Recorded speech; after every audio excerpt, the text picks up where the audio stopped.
Go live. All right, we're going live. I'm gonna pull it up on my phone so I can watch it.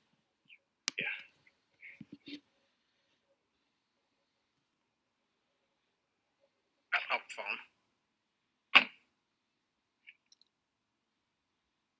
phone.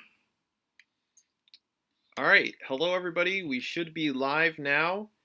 Welcome to the Model Train Talk podcast, Lionel Volume 1, 2021 catalog live chat. We'd love to hear all of your guys' opinions and thoughts on the catalog, but first, I think Sam's going to go around and introduce us all, and we'll let everybody trickle into the stream.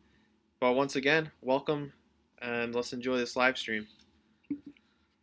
Yeah, so thank you for everyone coming on tonight. We have RJ, of course, my wonderful co-host. We have Matty C's Trains, Sid's Trains, Blake, and Matt Trains and Tractors. So we have the whole squad here, and we're going to go ahead and look at the catalog. So let me go ahead and share my screen with everyone, and we can get started right away. And let's enjoy this live stream. So, thank you for everyone coming on tonight. Sam, we can't start in the middle of the catalog. Yeah. Oh, sorry. I was looking at it earlier. I didn't look at the whole thing yet. Okay, let me stop sharing, and then let me flip through.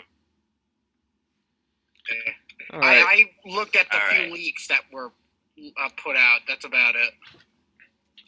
All right. Okay, I can share my screen. Just saying hello, everybody who's in the chat so far. Hamburg Rail Fan, New York Rail Fanning, Toby, Scott, our buddy Steve, and Trainstorm Pierre Marquette Productions. Welcome, guys. Thanks for joining in tonight. All right, so here we have the catalog in its entirety. So let's go ahead and get straight into it here. Oh, wait, let's introduce everybody first. So we all know RJ from RJ's Trains. Matt, you go. We'll just go in. Well, Matty C, and we'll go in order. That works too. Yeah. How's it going, guys? Great to be back with the whole squad here again. It's going to be a fun little night here. Though I'm limited on time tonight, I'm coming from work, but I'm being a real trooper to give my thoughts on the catalog here. So it should be fun. There's some pretty nice goodies in here. All right, Sid. I think it's out of order for me, so I don't know who's next. Okay. I'll just call. If you don't, I'm Sid. I have my YouTube channel, Sid's Trains, and I'm saying I'm just glad to be here. This catalog is very interesting and always fun just talking with my buddies. Blake? It's me, Otaku Rail Fan, a.k.a. Blake. It's been a while since I've been on here, so excited to look at this catalog with all you guys. And a newcomer for the Model Train Talk podcast, Matt's Train and Tractors. Yep, it's my first time on the podcast. Thank you guys so much for hosting me here. We'll review this awesome catalog. Let's get to it. No problem. Again, I thank each and every one of you for coming on tonight, and it should be really fun. So let's go ahead and we'll get started here.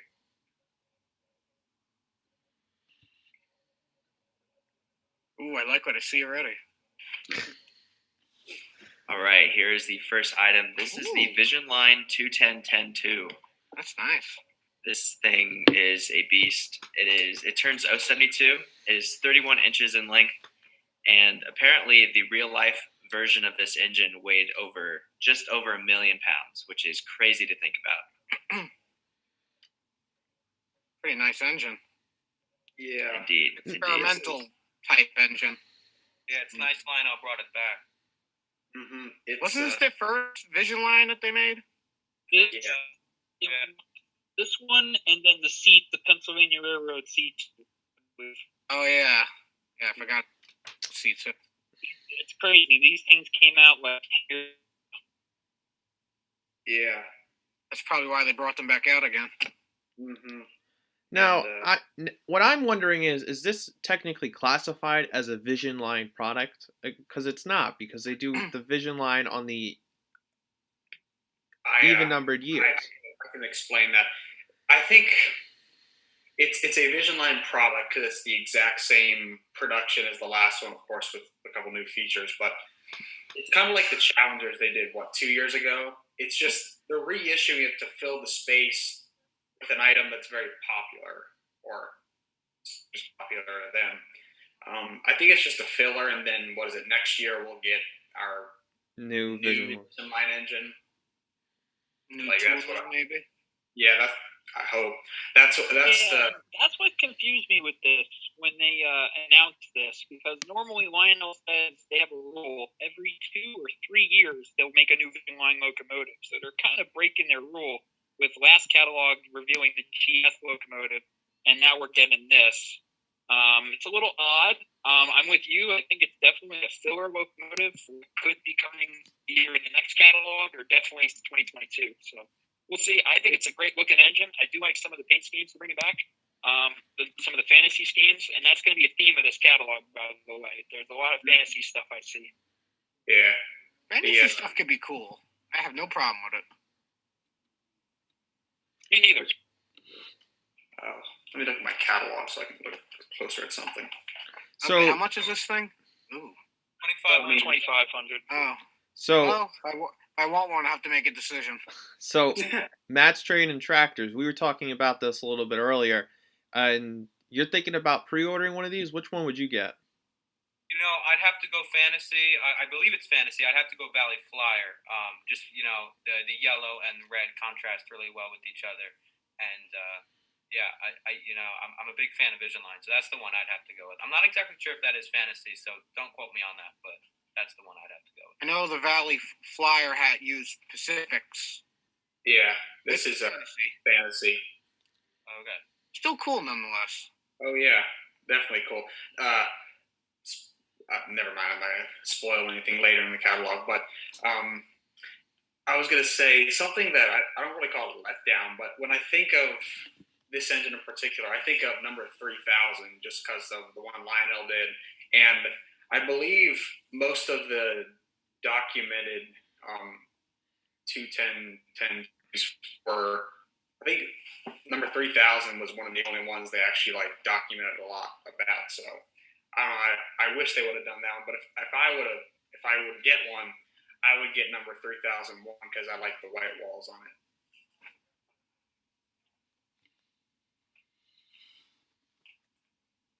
I think if I had the space to get one of these, I would probably go with the original. I do like the Tinder with the big lettering on the sides. I think it looks really cool.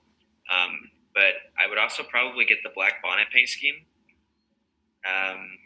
because I don't know, it's just red and it looks cool. And red's probably my second favorite color. So both of those would be a really nice touch. It's a nice little engine, I gotta say. Well, not little, but 31 inches. I like the paint scheme too. I like the paint scheme too. It's got the white walls on it, and it's supposed to go for like a out of the shop, brand new look. So it definitely would be an eye catcher on anybody's layout for sure. That the red on the back of the tender there really pops. If you guys remember the tender of this thing, there's also a cow catcher on the back. The tender on this thing is very unique too. It's also an eye-catching piece outside the locomotive. Just a really cool engine. I remember seeing one of these briefly at York maybe a few years ago. Definitely a very impressive engine. It's as long, if not slightly longer, than a big boy. So it's definitely something, if you're looking for something unique and different for your collection, this is definitely one of those engines. Definitely. And I was kind of looking at the stats of this real engine because this was a real engine. So I said before it weighed almost 1 million pounds. This thing could only go 10 to 15 miles per hour before losing steam. So this was a huge engine. So yeah, I thought that was cool stats. And then when they called it a failure, they just broke it back up again and turned it into a 210-2. Mm-hmm. They cut it right down the middle. They made it into two separate engines again. You can actually see in the center of the boiler, there's that one strip of rivets. There's double the rivets because that's where they just flopped them right. Are you talking about right here, Sid? Get past just full. Yeah. There you go. All right, should we move on next? Yeah. Sure. Let's do it. Let's look at it here. These are the USRA Pacifics, or these are the USRA actually stands for the United States Railroad Administration. So the story engines is that these were created right around World War I, and the United States to mobilize for World War I, they entered it. So they ended up taking all these railroads and railways and putting it under one kind of head running thing, a nationalization. So this was kind of their way to do that. And you can see at the bottom here, this nickel one is buy war bonds. So it kind of goes hand in hand there, if that makes any sense. They definitely like the They had standard designs, I believe. Yeah. These are very nice engines. The one that sticks out to me is obviously the nickel plate road with the buy war bonds. Kind of has some history behind it there. And then we Great Northern paint scheme here. And Lionel did make the point today on their live stream that they're going to do the correct green boiler color on the Great Northern after the mess up with the A5. Yeah. Oh yeah, that green looked like pea soup. Yeah, my buddy repainted one for someone because they did not like that color at all. So an MTH Z5 Challenger, I believe, and the color was just so off. But it's good, Lionel's. If I like the Warbones one as well. The three with the Vanderbilt oil tenders. Those tenders just look so. I like that Southern one on the bottom. That one looks very it's kind of ironic. It looks like in a way a war baby because all the Southern Pacific's engines during this time had just everything was exposed. Like this engine, like it used to be streamlined, but just took everything right off of it. Obviously, it wasn't. Yeah. But I like how it's just. Yeah, I like all the black. in-depth look on these. Mhm. I'd probably go ahead. one of these. I'd probably go for Southern Pacific. Yeah. Oh, something else we should point out about a lot of these legacy locomotives in this catalog. You see on the top corner there, it says LVC. They're doing a new feature this year where they're adding voice control to every legacy Bluetooth locomotive. So that includes Line Chief 2.0, and the Lion Master stuff. And they're adding stuff to where you can record your own station announcements. So very cool stuff. That is cool. I did not know that. That's awesome. Something cool. Oh wait, were you gonna say something, Matt? Oh no, I was just saying I was unaware of that. That's cool. Oh, yeah, I was gonna actually say my S30 Northern has Bluetooth in it, and I actually ran it with my voice today after watching their live stream. Any engine actually with Bluetooth can run with voice control. It's a little. I wouldn't say basically if you want your trains to just run and you just have your phone out, you want them to run, you can run it. But if you actually want to run your trains for real, I just say stick to the Legacy or TMCC remote. I think it's a nice gimmick for kids, if they want to have a little extra control of their locomotives, for sure. But I personally wouldn't use the feature, but I know there's going to be people out there that are going to get a kick out of it. There are people out there that like the Lionel gimmicky experimental stuff. So I like that for sure. I like that but stuff. the main thing that has me interested is you can record your own station announcements and tower communication. So if you have, say, for us Long Island guys, if you have the M7 set, you could probably record some station stops. Have the stop is Maka and things like that. So the possibilities with that is really cool. Mm-hmm. Get the whole recording from like Babylon to Penn Station. Each station stop. Something I just thought about is because people always complain that the trains don't have road specific dialogue anymore, and you can of course put that back into it. Especially, actually, come to think of it, you could put like an MTH PFA sequence into a Lionel engine by having your computer play the sounds, and then you could put whatever kind of sounds you want to, literally anything. We do have some more USRA Pacifics here. It looks like we have a MKT and a GM and O. Golf. Two paint Mobile. schemes that I don't think we have seen very Golf, often. Mobile, and It's been a while. I forget what the O stands for. Ohio? 5 came from? No, it's not Ohio. I have no clue. I wouldn't know. Someone in the All chat. I know Someone is Redding and Northern knows. 425 came from that railroad. Gulf Mobile and whatever. Something like that. Maybe it is Ohio. I don't think it is, though. I can look it up. Hold on. And the Katy, so Frisco. Yeah. I'll look it up. There's been a lot of talk about the MKT stuff in this catalog because I think there's this engine and then another one later on. And then I thought it was interesting that these passenger cars are all 2-packs and then a station sound instead of a 4-pack and a 2-pack. Well, okay, so it is Gulf Mobile in Ohio. I was just looking it up. So props to whoever got that right. There's your final Jeopardy question for the day. But Lionel has been doing this like 2-pack with the passenger cars for a while now because I know back in like the 2018 catalog when they did the Long Island Railroad heavyweights, they also came in these 2-packs like this.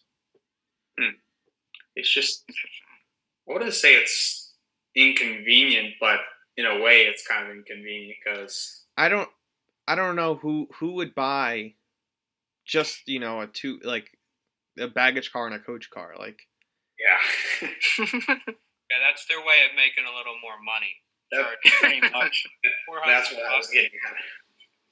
$400 for 2. Hello, I like money. These think are the most sharp looking popular paint thing- schemes, though, I will say. Yeah, they look good. They look The good. red is nice. I like the red. I think if anything, people would buy the observation car in the back because that's obviously one of the most popular yeah. pieces in a passenger train. So, but yeah, that's kind of crazy that they just do it in 2-packs. You can't just like buy the whole set. Like, I mean, for a railroad like the Long Island Railroad, it makes sense because they didn't have too many observation cars. But I don't know, for other railroads, Right, it doesn't make sense. right. Speaking of Long Island Railroad, Ooh. Here we this go. is RJ's favorite section of Here the we catalog go. here. I'll Nice let RJ stuff. take Nice away stuff. here. so the Legacy Camelbacks. I talked about this a little in my video today, but I've been on the hunt for a Camelback for quite a while now. Oh, I don't know, probably about a dozen years ago or so, the local Long Island newspaper did like a 2-page cutout on Camelback steam locomotives used by the Long Island Railroad to celebrate some anniversary that the LIRR was having. And I hung it up in my room for years. And the last time Lionel did a scale Camelback in the Long Island was in the TMCC era. I want to say it's early 2000s they did it. And that model right now sells for $540 on eBay. And this model retails at most hobby shops right now for $540, and it has Legacy, Bluetooth, whistle steam, and I know what I'm pre-ordering. And Lionel actually did something out of their way, and they included a memorial plaque on the side of the locomotive. So Long Island Railroad number 18, the Camelback, which is cataloged here, was named after a longtime engineer. And so Lionel included the engineer's name on the side of the Camelback, which is a really cool touch. That's a nice detail. Yeah. Yeah. Right off the bat, I think I know what I'm pre-ordering. Right off the bat, the first one. Which one? New York Ontario and Western number 255. Well, that makes 2 of us then. Yeah. But the Strasburg and the Long Island one are nice too. But I'm telling you right now, the oddball ones that are going to sell out on this page, that Blue Comet one, the Haunted one, the Halloween one, and the Strasburg one, good luck finding those in like 5 years. Yeah. If they Here's had the done... thing. But, you know what? This is really nice that they're bringing this to Legacy, and this is kind of like the H10 from like a few years ago. It's a great value Legacy locomotive if you've been looking to get a steam engine with all the features for a long time. This is definitely going to be one of the highlights of the entire catalog. For sure. I get upset that they're bringing this thing back because if you remember, this isn't the last time they've used this tooling. When Lion Chief was first coming out, they used this same Camelback tooling. This is one of the first Lion Chief steam engines they put out. I'd prefer the Legacy control over Lion Chief. Me too. This is nice. Now I gotta make a decision now. Which one will I pre-order? If they I think put that's a lot number of people right now. if they did number 4 on the Strasbourg Camelback, I would consider it a little bit more, but they aren't. So Yeah. and as we most of us know, there's some more Strasbourg goodies later on in the catalog, which we won't talk about right now. But you also get CNJ and Redding. They were probably the most prominent users of the Camelbacks behind the Long Island Railroad. Well, ahead of the Long Island Railroad. And the D&H. So a lot of great paint schemes, a lot of historically accurate paint schemes. Everyone here, railroads on the East Coast here that use Camelbacks are mostly represented here. And it's nice to see O&W. That's not really modeled too often. Mm-mm. I appreciate that. I think the thing that's probably the most unusual is the Blue Comet. Like, why would you choose that paint scheme? It reminds me of the Pico. I know Pico makes one in G-scale like that. The interesting thing about this paint scheme is when the CNJ were starting to phase out the Blue Comet, or more rather, they were phasing out the 462 Pacific that they were using to pull the train, Camelbacks were predominantly seen pulling the train most of the route. And this was a paint scheme CNJ was actually considering. That particular number of that engine that they're using was considered to have the Blue Comet's paint scheme. So this is technically a what if. Okay. I did not know that. That's pretty interesting. Yeah, I definitely didn't know that. So a lot of people also don't know. Accurate. They were considering this, but then after the Great Depression and when the Blue Comet train wasn't becoming financially stable, I believe the Blue Comet ceased around like late 50s or like very early 50s. They stopped doing that train, so they just scrapped the idea of even painting an engine. So a lot of people don't know this, but like the CNJ and Redding in particular, they use Camelbacks up until the end of steam. Like up until the mid 50s, these railroads were using Camelbacks. So even if you're modeling a transition era railroad, you can still use Camelbacks. I know the Long Island Railroad, they phased out Camelbacks in the early 30s. But still, like the CNJ, they use Camelbacks up until the end. Same with O&W. They used them up to the end too. Mm-hmm. So it'll go nice with diesel and diesel and late steam. It's kind of funny to think about the fact that they had a Camelback pulling the Blue Comet at times, and you think about they're phasing out the Pacifics, but in a way, I think I'd rather be an engineer on a Pacific than on a Camelback because they were especially a fireman. Yeah. A lot of people back in the day, engineers were terrified and pissed when they were assigned to drive these locomotives. Reason being, if you look at where the cab is positioned, they're right under the drivers. So you're going to have a bad time if that thing crashes. Or there was one report I've read where some guy was very unlucky and one of the driver rods went right up. Ooh. So it wasn't. They were, from what I understand, they were good workhorses. But at the same time, they were terrified because they were extremely hot because obviously the cab is built right around the boiler. So, these were oddball locomotives for sure. That poor fireman. Definitely. Fireman rode in the back still. Yeah. Fireman? No, I meant to say guy driver. during the winter, though. It's just guy during the winter time if it's snowing.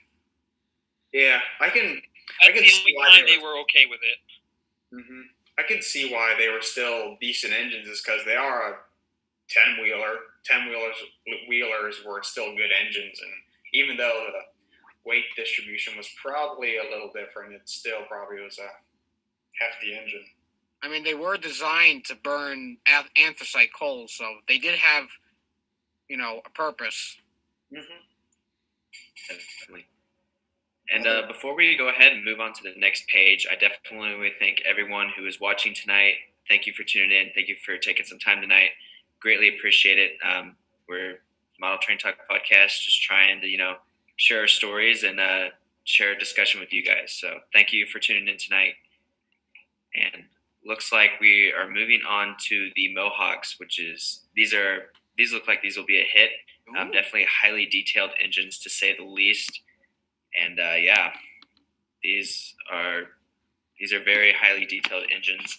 The way these things were named, apparently, so I'm sure a lot of you know this, but the New York Central was the railroad that used these the most, and so there was a Mohawk River nearby to where these engines, ran and stuff. So they named these engines after the Mohawk River rather than naming them by their wheel configuration and whatnot. So I didn't know that. I found that out last night while researching, but I'm sure everyone in the chat knew. So no, it's cool. I remember, I think I known before I got my Mohawk, but I remember talking about that in my review of mine. But yeah, these are cool. I personally have an L3 Mohawk, but these are L2s. They're older than the kind I have, but they're definitely interesting.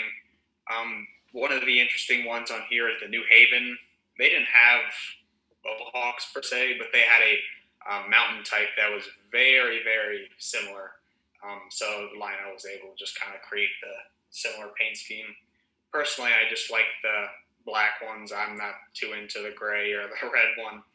But I do like the pacemaker set at the bottom, though RJ can elaborate on why some of us might not be ordering that anymore. So the set there at the bottom, it's a really interesting set.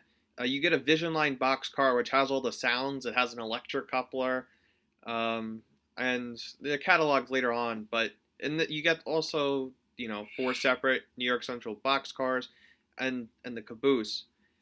But Lionel has recently come out with the new truck design. I know I personally have a video coming out about this next Friday. A couple other guys have made videos about it. They're posted up on the OGR forum. Basically, Lionel's now using half plastic, half metal couplers in trucks, and they don't fit with older Lionel couplers. They're, blatantly put, they're pieces of garbage. I got one on a new. Why would they do that? Money. It probably saved them a few dollars. And so on my milk car, I'm probably gonna have to order new trucks for it after I spent a pretty penny on it. And apparently these trucks are being used on all of Lionel's newer freight cars. Like the Friendship Train boxcars are also using these same trucks, and it's the same tooling as the boxcars in this set. So unless Lionel comes out and says that they're scrapping the new coupler design and going back, I'm there with Sid that I wouldn't touch this thing with a 10.5-foot pole.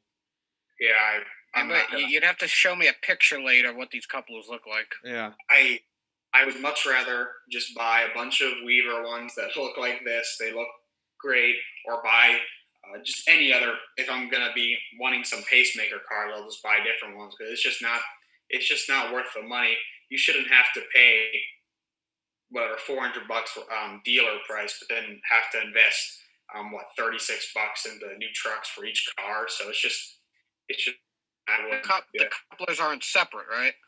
No, I'm pretty sure they're part of the. Of trucks. course, because that'd make it easy. No, it's not that easy, and the whole uncoupling mechanism now is all plastic as well.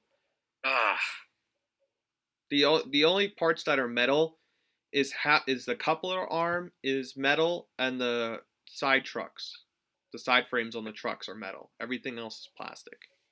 Oh my god. The knuckles. Trains and Tractors, did you have anything that you were going to add?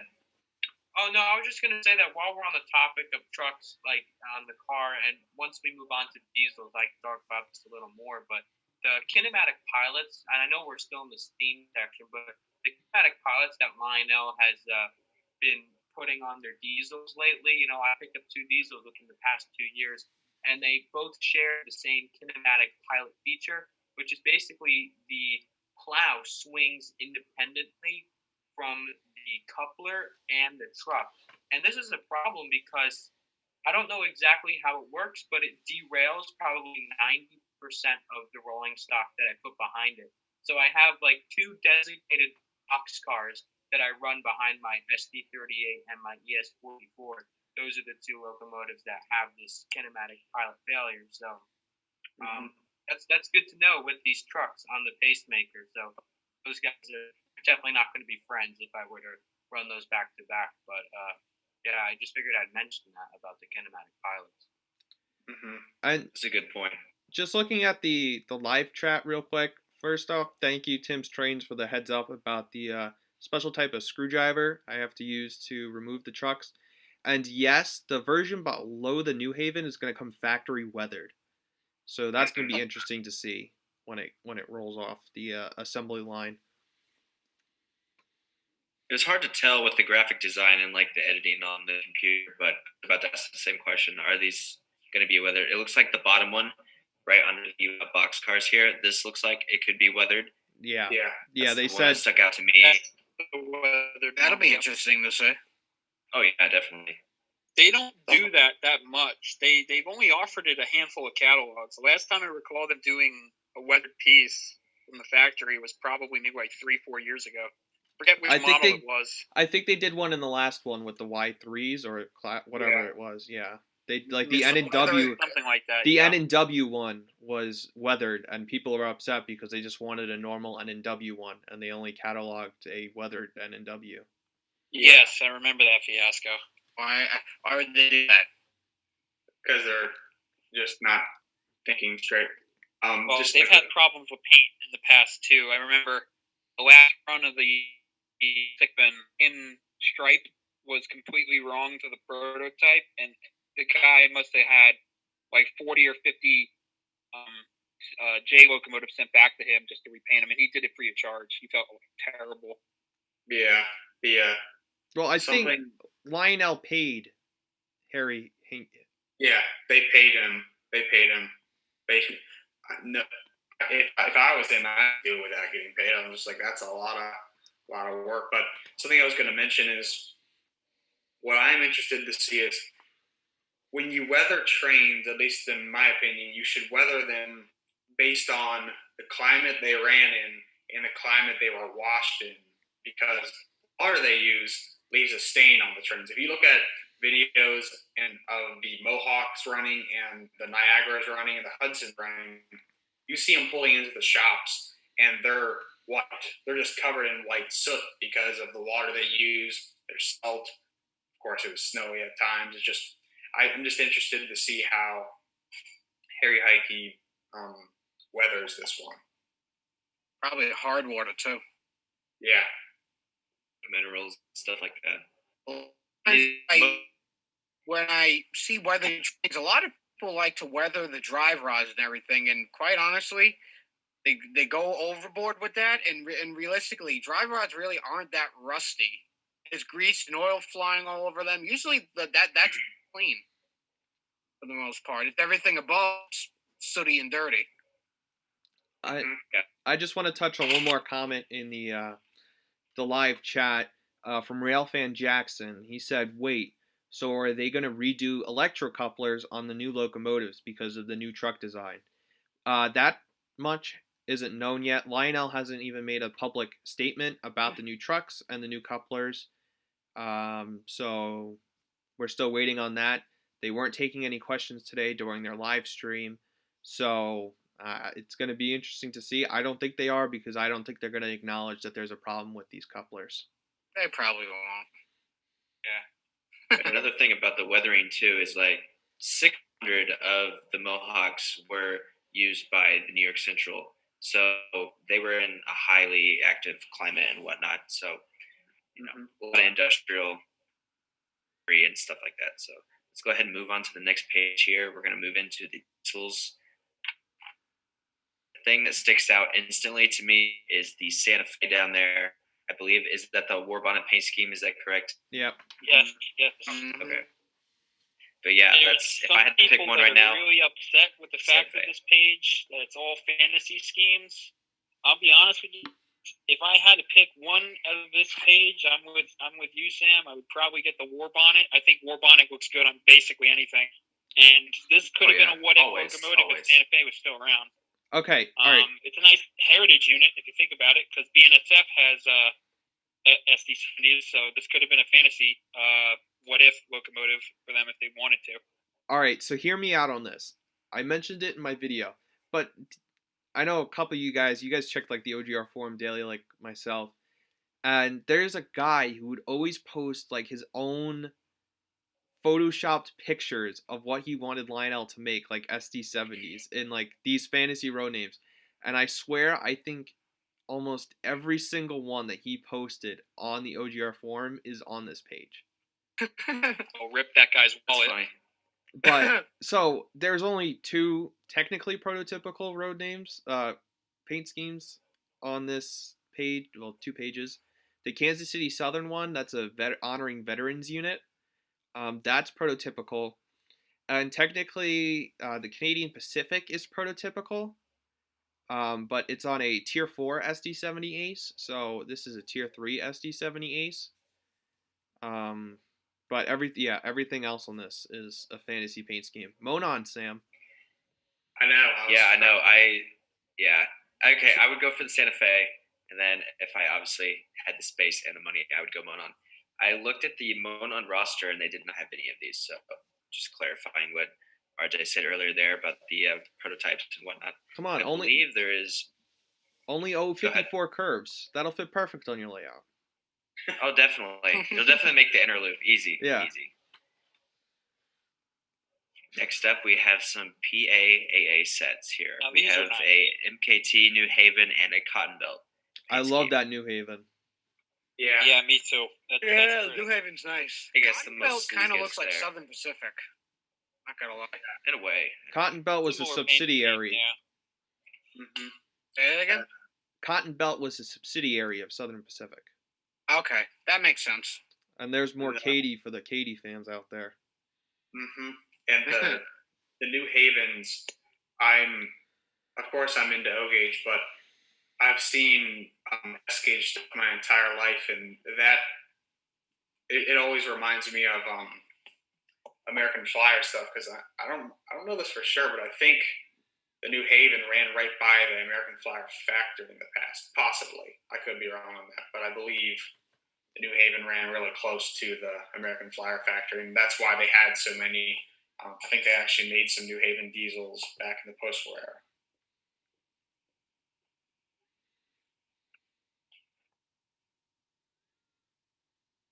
Are some more with actual passenger car sets. It looks like this time you get a little bit more bang for your buck with the passenger car sets, unlike we saw earlier with, I believe it, Pacifics. Yeah, the USRA. Yeah.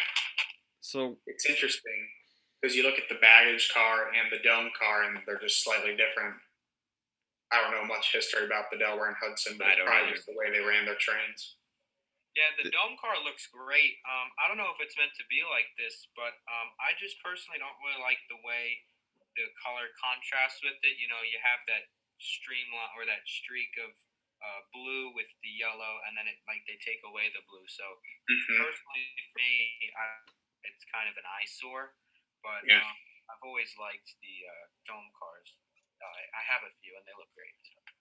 I would prefer it if they added the blue on the dome car. Yeah. Yep.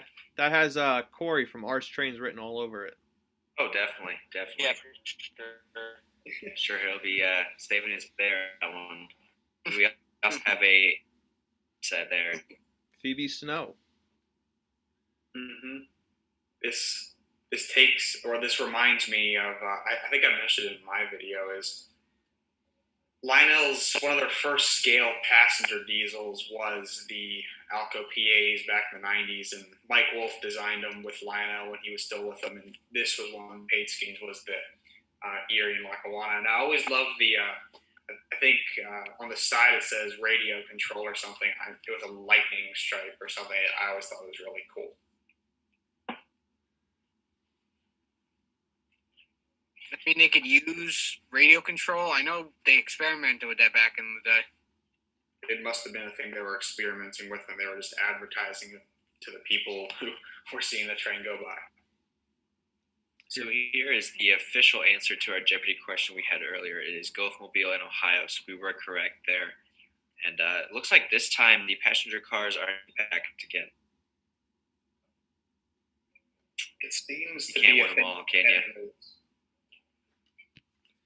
Because all the 21-inch cars are in 4-packs or 2-packs, but these are all 2-packs or the singles. This new that they're doing with the 2? No, they've been doing this for a couple years now. Oh, okay.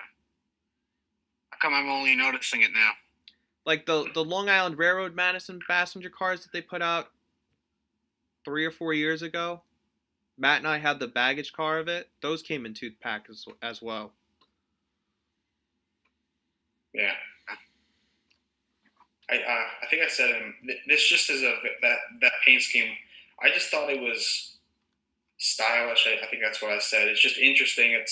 It's not just one solid red. It's a maroon with that brighter red and the gold striping. I just thought it looked really good for a railroad I've never really seen much of. Nice color. Mm-hmm. Definitely. All right, let's go ahead and move on to the GP30s here. A very interesting engine. A lot of, I believe, very popular paint schemes, especially the chassis system and the B&O right next to each other. Two beautiful paint schemes there. And we also have a B&F in that blue and yellow. Burlington Northern, Chicago and Northwestern, Sioux Line. A lot of classics here. I like that Burlington Northern. I've always been a fan of that green black. If you look closely, that's actually a patched Burlington Northern unit. It says BNSF on the side. You're right. Yeah, I see that. That's cool. Yeah, the same thing with the chassis. That's a patched CSX unit. I'm looking at the B&O, or looking at getting the B&O and the chassis system units, because I think that would be a good lash up together. And the B&O is nice. And although my head's blocking it, there's also a Redding and Northern for those Redding and Northern fans out there. And looking back on previous catalogs, Redding and Northern has gotten a lot over the last 3 or 4 years.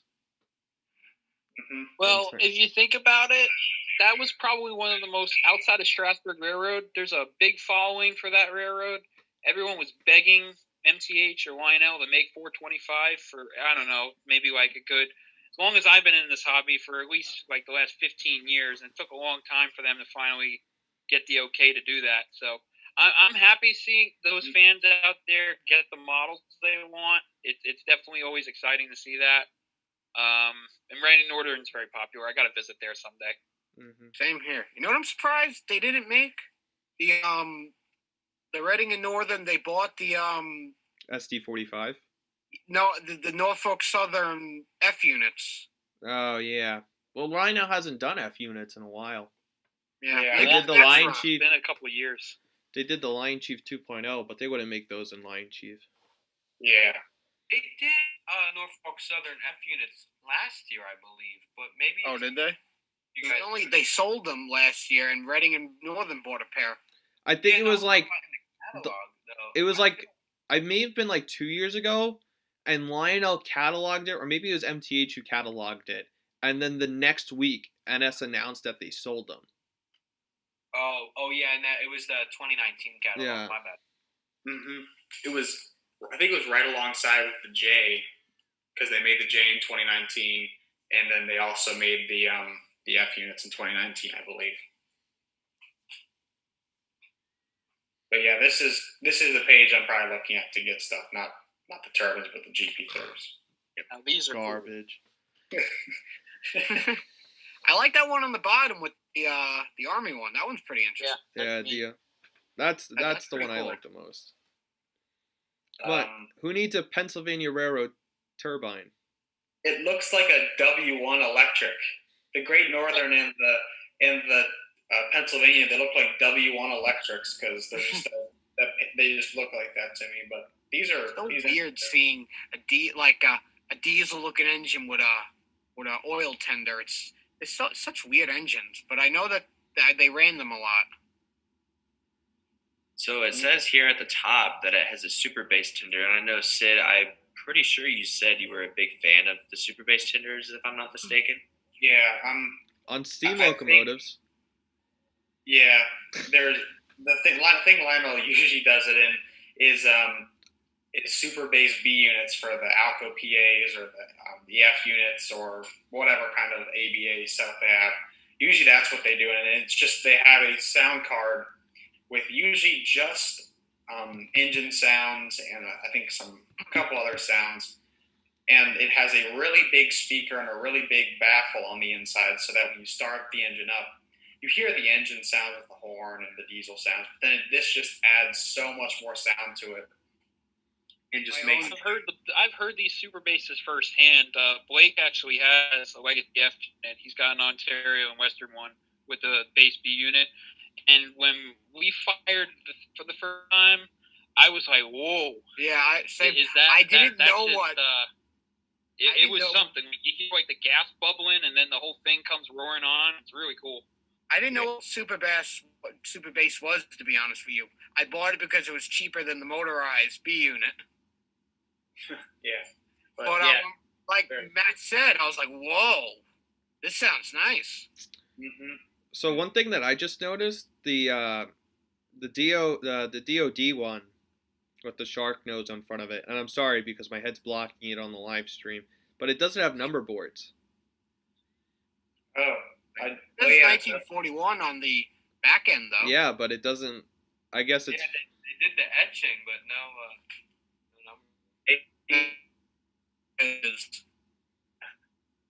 That's just maybe. I guess it's just something to not include. Kind of interesting. The whole reason behind the super bass, as we were saying, these engines were crazy loud in real life, so Lionel wanted to make them a lot louder. And these things are jam-packed full of newer features. Like they have the feature of the separate smoke units turn on diesel and they have some different features, a Mars light, emergency stop light, just some interesting things that I think just adds to the already crazy character of these engines. Oh, and their die cast. That's always nice. Mm-hmm. If I had to pick one, I'd probably go with the Buddy Nose. It's pretty cool. Yeah, that's gorgeous. Yeah, that smokestack looks pumping out all that smoke. It keeps that design. Mm-hmm. Neat. All right, so this is also a very popular page. I'm sure a lot of you have seen it. Do have a switch. Oh, me Gurge. All right, my screen is. My screen hasn't switched yet. I'm frozen. My screen hasn't flipped yet. Oh, your screen hasn't flipped yet? There we go. Now I'm on it. Okay, perfect. There it is. And I can zoom in if we have to, if you're blocking it. That's their New York Central switcher, isn't it? Yeah. Yes, it is. Nice. And it's got fixed pilot to smoke unit. Oh, that's good. Fixed pilots. Yeah, about time, right? Thank God. So tacky when you see it turn on a corner and the pilot would go with the trucks. Mm-hmm. I know MTH has fixed pilots, don't they? Some of them? You had to do this. You had to buy a 2 model and use their conversion kits to convert the wheels over to 3 rail. That's too much work. Yeah. I like tinkering around, but it's too much. This is a gateway. We know two things out of this catalog, and this is probably going to be a segue into a future catalog or maybe 2022. Ryan Kunkel, if he's listening, we listened to you, and you were right. Scale Strasbourg stuff was in the near future, and here it is. We got a scale Camelback, even though it's not accurate, but it's still a scale one, and now we have this. If these sell well, we'll probably see more things we've been asking for. And if you're a follower of this podcast, you know for sure what a few of us in this group right now want. So there's I think 8618 4. is going to sell. I think it's going to be a great model. I've been wanting one for so many years, so this is definitely a pre-order for me. The price is right. It's a new tooling, by the way. I know some people in this catalog were unhappy with no tooling. no new tooling, but this is definitely an exciting piece for sure. They're also doing road-specific detailing on these models as well. So, like for example, the Boston and Maine handrails are different from the New York and Central one because that's what the Boston and Maine used on their railroad, which is really cool to see Lionel doing that. Number boards as well. Yeah, I remember they've been doing that for a few years now. They've been doing it like dependent on the road name. Mm-hmm. It's really a feature that you see in HO a lot because it's cheaper to do that, but it's really good to see Lionel doing that on these legacy models. And makes it more personal. Yeah, and putting things in perspective here. I mean, the new MTH S2s that are coming out, I mean, they're more expensive than these. I mean, these SW8s and the Camelbacks are probably the best value buys in the catalog because Lionel's never made anything with this detail and with these electronics at this price point before. I mean, this is a Rail King steam locomotive for the price you're paying. Mm-hmm. And it's nice to get value engines with all this jam-packed detail and sounds. It's nice to see. Mm-hmm. Yeah. Better than Lion Chief, okay? I definitely think the Strasburg will be a big hit. I've had bad experiences with Lion Chief, so I'm not a big fan of it. Well, also, thinking about it this way, the GP7s and GP9s with the LC2, even the RS3s that are a little bit later in this catalog, they retail for $330. For $100 more, you could pick up a legacy one. So. Yeah. So, what were you saying, Sam? Oh, I was going to say I'm pretty sure the Strasburg one's going to be a hit because I'm pretty sure 5 out of the 6 of you on this chat are huge Strasburg fans. Mm-hmm. I have only been once, and I went like 5 or 7, and I don't remember most of it. So it's closer to you. It's more local to you. You guys will be. I lost count how many times I've been now. Right after we're done, you guys are going to go order this. So yeah, we can go ahead and move on to the next page here, and this is another pretty controversial page. I know when the catalog leaked, everybody was going crazy. So we can go ahead and talk about it here on the podcast. And before we go ahead and get started with that, why don't we all say our opinion on it? I'll say this real quick before I sign off here.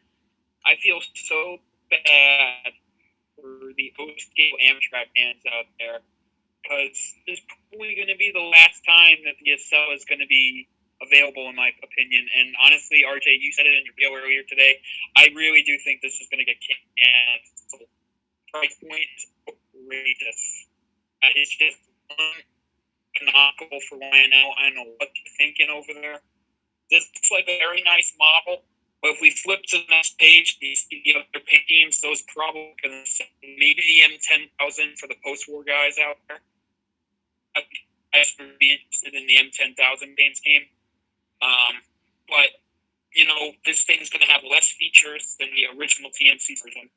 It's going to have maybe less detailing. I don't know about that. I'm sure that the cars are going to look nice and everything. But if you're an Amtrak fan, I would say you're probably going to have a better time in HO scale than you are OG because it seems Lionel just doesn't want to make these models. It's really fortunate. This looks like a great set, but it should be more reasonably priced because I love the Acela. I definitely always considered buying one because I go to my club all the time. I see no guys with Amtrak at those scale. I know MTH made some models in the past, and you know, those are great engines. You know, the P40s, I absolutely love those. I love all the Gen 1, first generation Amtrak stuff. But, you know, this is very disappointing. This is probably a big flaw, to be honest. I know I'm saying bold words here, but, you know, it's things in the catalog that I'm sure 90% of people aren't going to pre-order. All right. I'm going to go next real quick, just as probably the biggest Amtrak fan amongst all of us. And I saw a really good point from a guy on Instagram, Ben's Trains. And he made the point that these are priced to not sell. And the point there being is that Lionel is pricing these so high because in reality they don't want to make them, but they want to give that option so they can say that they did catalog the Acela, because the last time the Acela was cataloged was in 2012 and it was canceled because it didn't have enough orders. And now it's even That's more. Why they're so rare too. The original Acela, I never see. But now it has less features and it's more expensive. So, and I think that because this Acela will more than likely be canceled, this gives Lionel the perfect excuse. Well, we're not going to make the new Siemens Charger. We're not going to make the Siemens Sprinter, which are both used by Amtrak, on the Northeast Corridor and nationwide, because there's no market for it. We can't sell an Acela, so why are we going to spend and invest on 2 new toolings for Amtrak trains? And I hope that Lionel proves me wrong, but as an Amtrak fan, I'm pretty disappointed that it's $3,500 MSRP. I don't know how many people can afford that. It's $1,000 more than a Vision Line Big Boy. So. It's absurd to think about. It's how much was it? So for the $3,500. set, which comes with the 2 locomotives and 3 passenger cars, it's $2,500. And then the 3-car add-on set, which includes a Station Sounds diner, is a Station Sounds cafe car, because the Acela doesn't have dining service. It's another $1,000. So total combined, it's $3,500. Okay. And the Acelas run in 7-car sets. So I'll let you do the math there, but 3 plus 3 equals 6. So you can't even build a prototypical consist. Yeah. I would, so I think it's really cool, but price-wise, I'll a little spiel on it. So to start out, I was watching the Lionel streamer, and I had never seen people complain about putting on before, so that kind of explains his feelings on this. And I'm just going to, being a technical person, the original ones did not work because they were using technology that at that time just couldn't handle the features that were inside the train, and the technology was kind of out of date in a way. I give them credit for making it extend.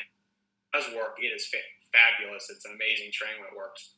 But I feel if Lionel would have just stood up and actually kept those features, used their technology to their advantage, and produced this the way it was before, I would pay that price if it had everything that it used to have and had the new electronics and maybe multiple horns of different stuff.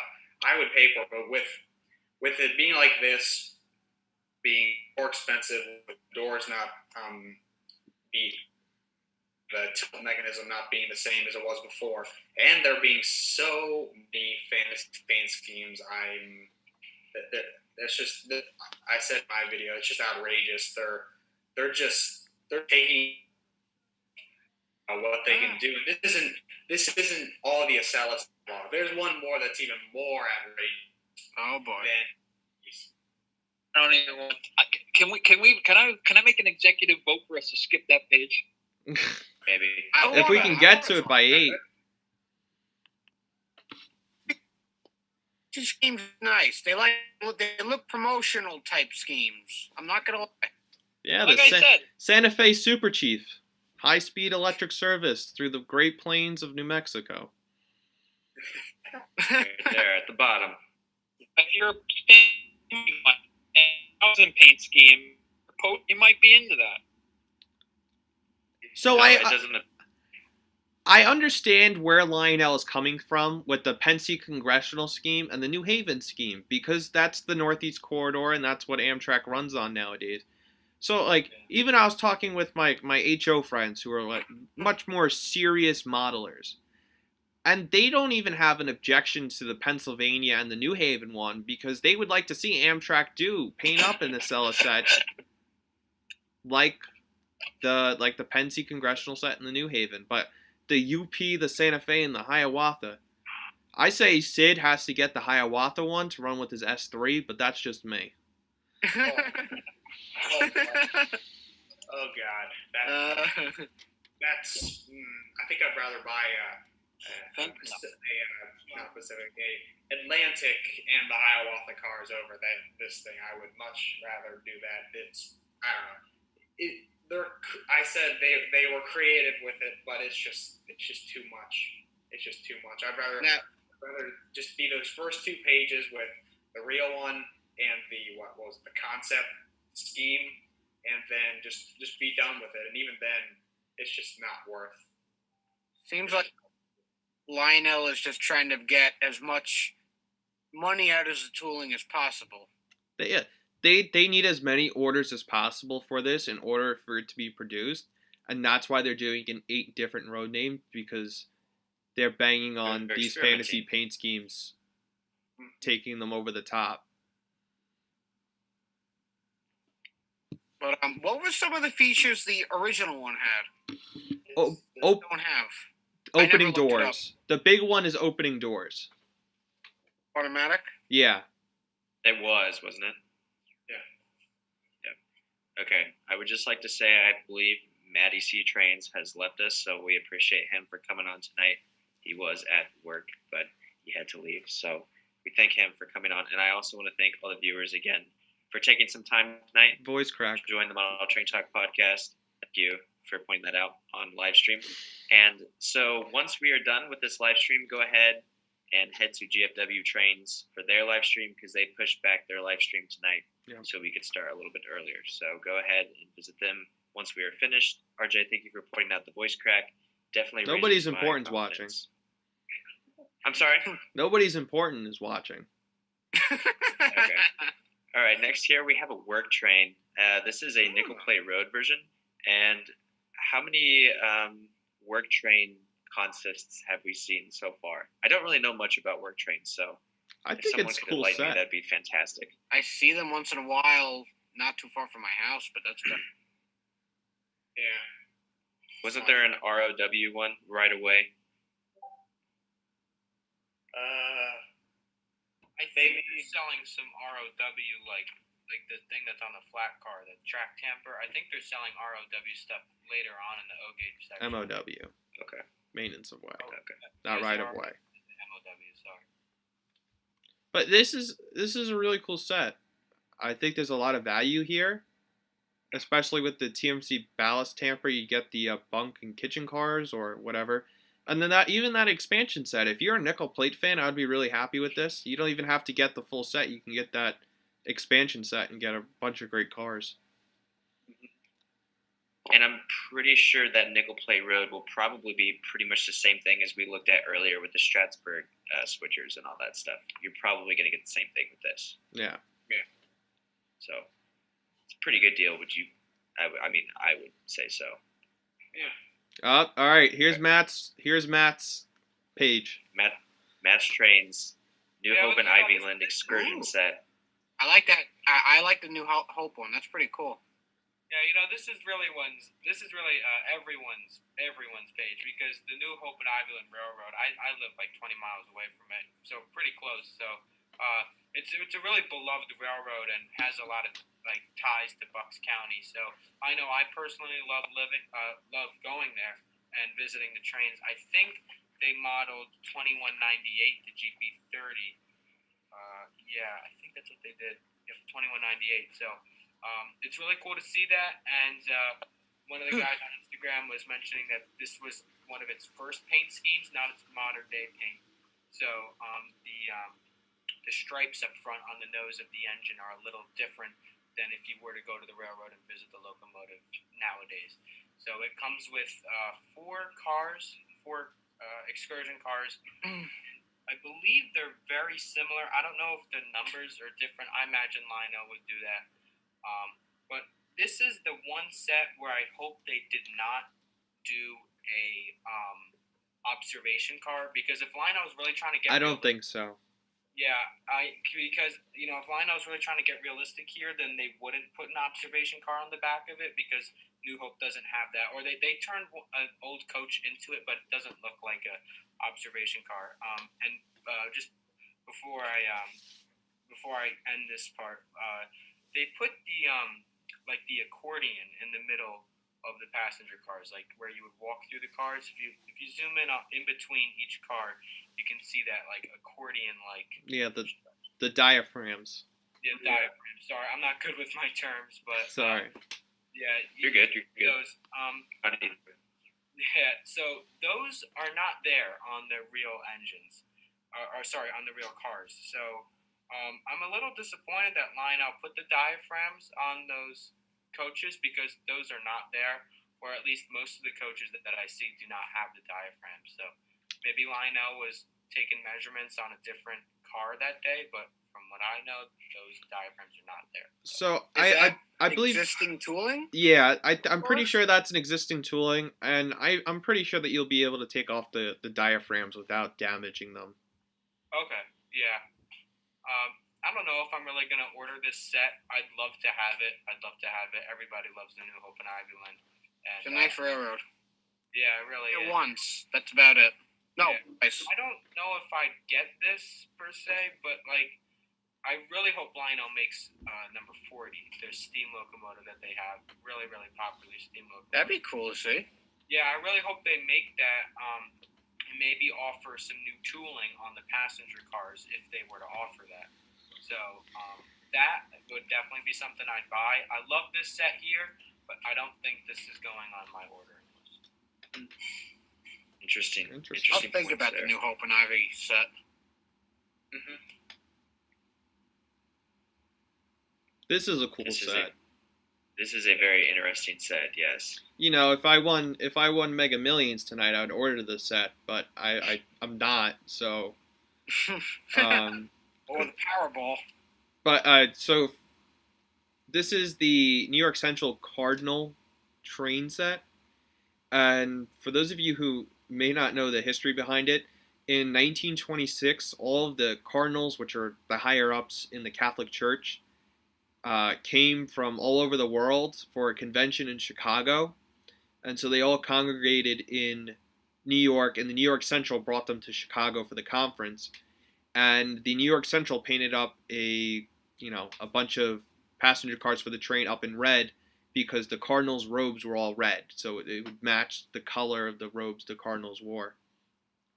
Mm-hmm. And it was just supposed to be a one-time thing, but they were lazy with painting the passenger cars back to green, so they stayed in service for a little bit after the train. But it's a really cool set with a really cool history. And I'm gonna be interested to hear the sounds on the diner car.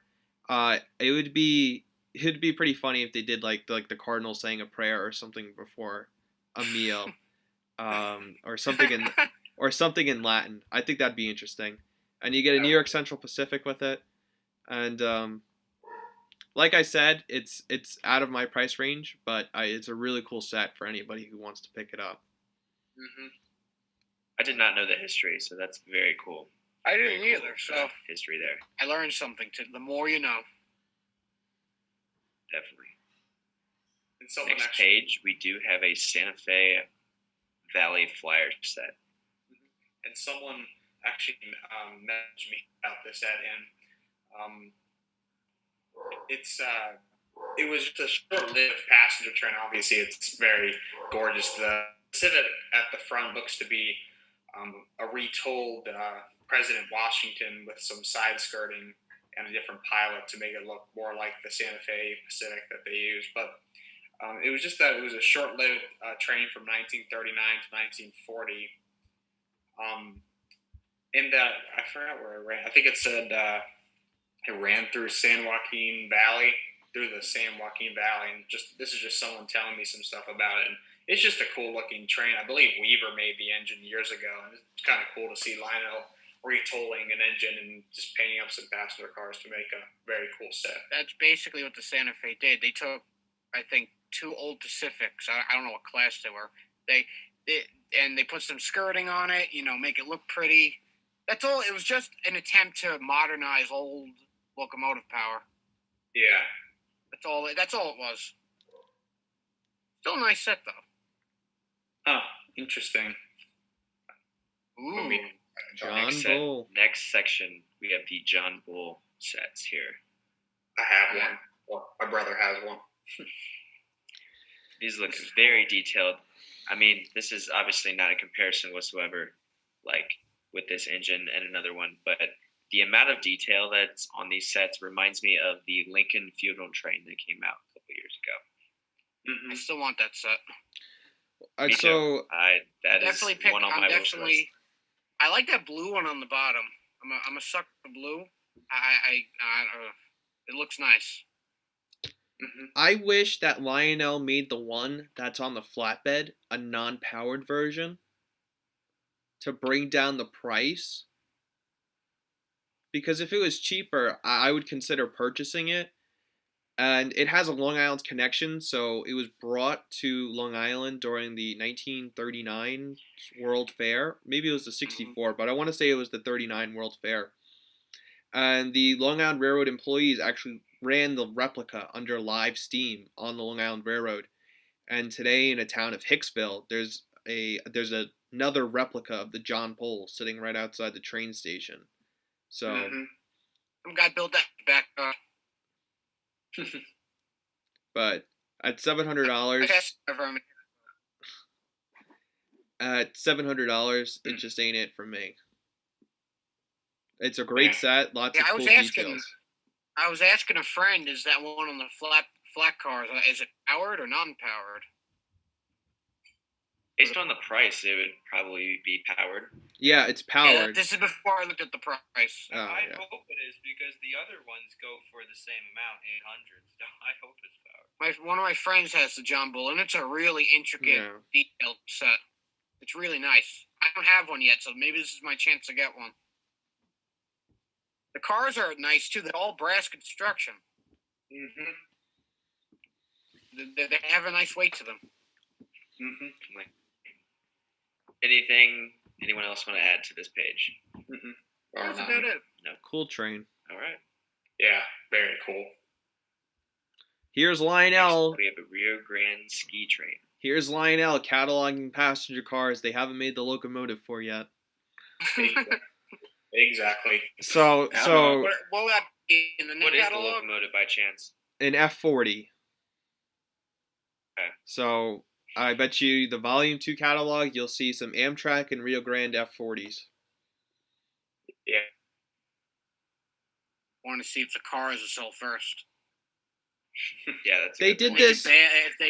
If they don't, they could bail on the cars. They did the same thing with Southern Pacific passenger cars in the Volume 1 2020 catalog. They cataloged the passenger cars but didn't catalog the locomotive, and they said, well, wait for the locomotive, it's going to come, and then it was in the 2020 Volume 2 catalog.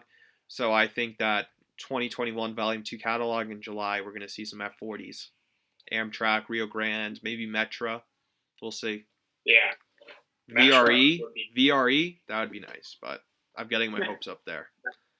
Metra doesn't really mean much to me, but I've been to Chicago so many times, and I always see stuff up there. It's just, that's an interesting paint scheme, an interesting railroad.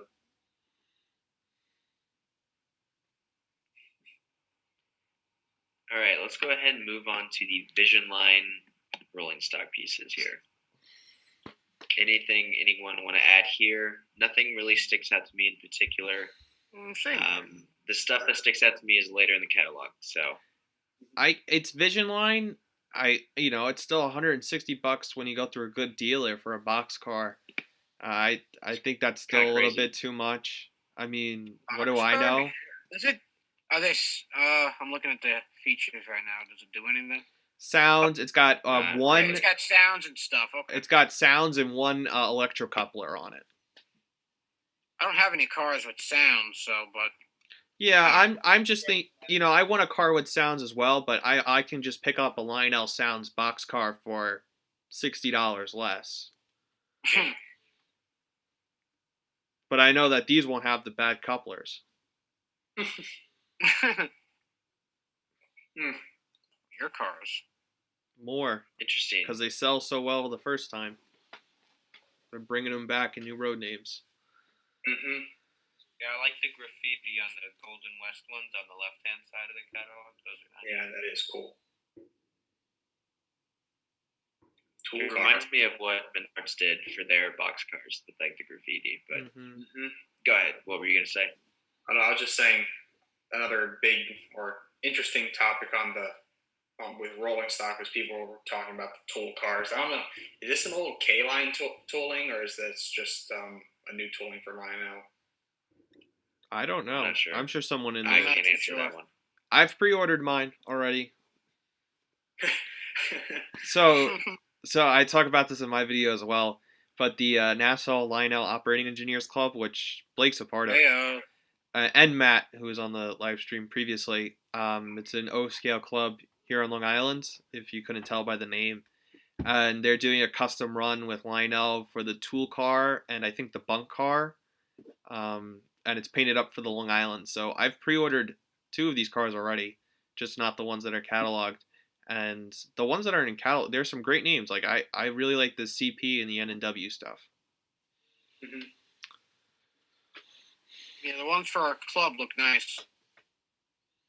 Got some more paint schemes here. Right. Some kitchen cars. CNJ. Yeah, I wish these had operating smoke units. Because the stack's there, and it's almost like a teaser. You're gonna throw in all these freight sounds and camp dialogue, and all. That's a good point. The camp dialogue is funny. And Matt's got one of these, I think. And I don't think these cars have sounds like the previous run does. Oh, they don't? No. Yeah. Oh, that's a shame. Even though they cost almost the same. They don't even have a smoke unit? No. They just have lights on the inside. It's kind of silly. Yeah. And is the price about the same? Yeah. I think they're just like $20 less. Actually, I think the kitchen cars have sounds. The kitchen cars have sounds, but the bunk cars and the tool cars don't. Yeah. I see it. The kitchen cars do.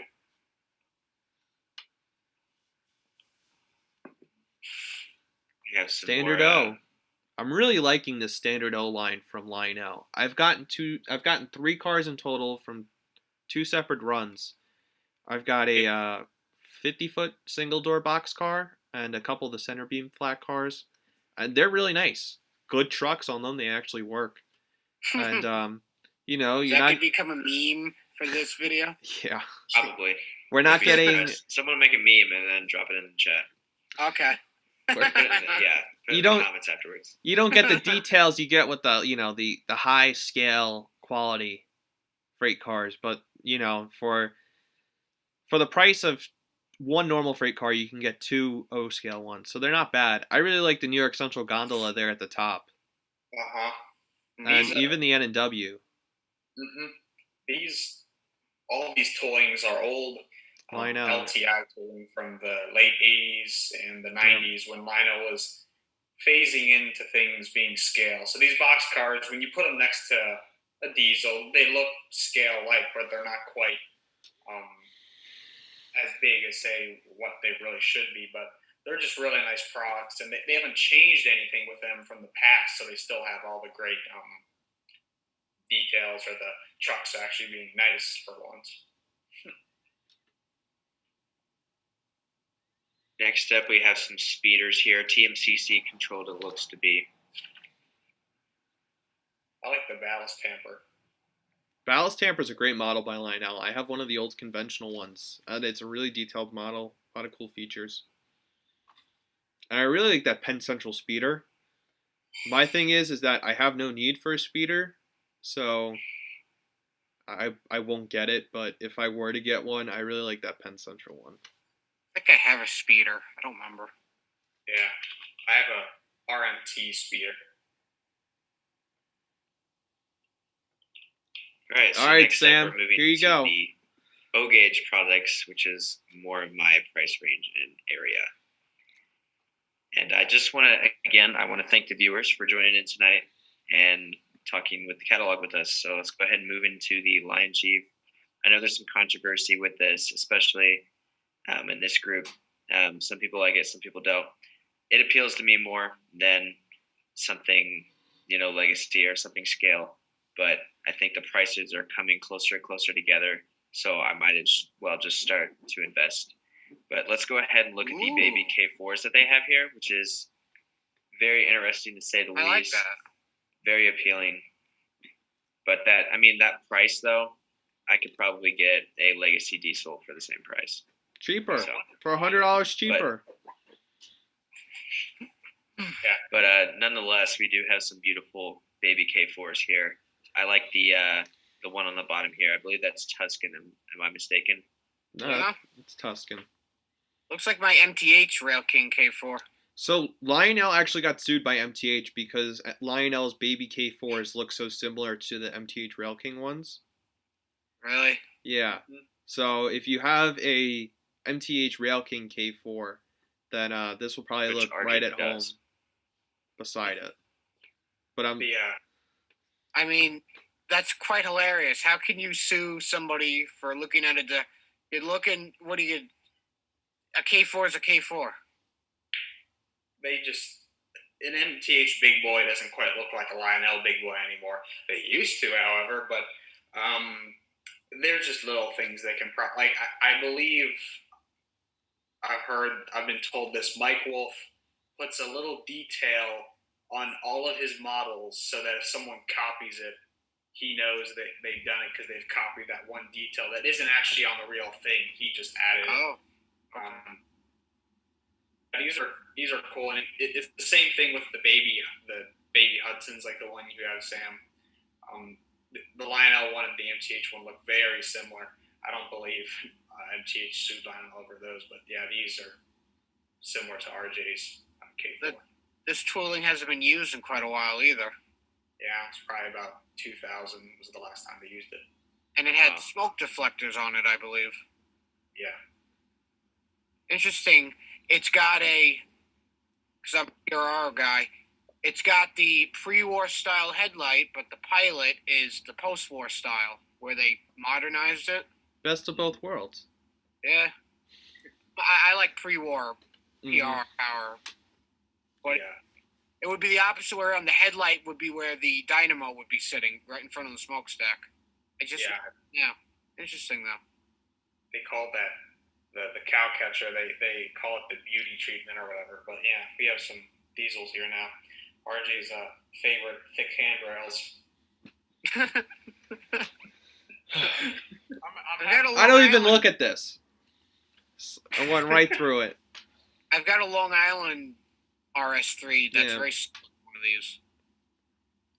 And Sam, you have GP7s, correct? I do have GP7s there, the Boston and Maine paint scheme. They were LCCA exclusives. I was very lucky to be able to pick them up. But, nothing really tops those. Nothing that I see here would be like, it's those. I think it's just the dark red and the yellow that really pops. And I don't see anything here that interests me. Yeah. I'm really, kind of off topic, but I'm really trying to save my pennies right now for an MTH engine. So unless something super exciting sticks out to me here, which so far it hasn't.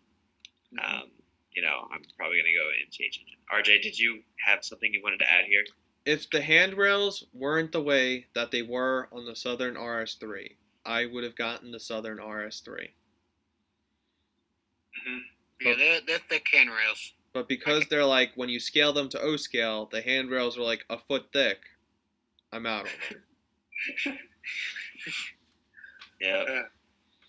I see someone in the chat. Rail Fan Jackson says, guys, Lionel acknowledged the truck problem. Oh. So, interesting. If that's true, maybe we'll... Lionel, hit me up. I'll give you my address so you can send me new trucks. Exactly. Do it, exactly. And you can hear a spiel.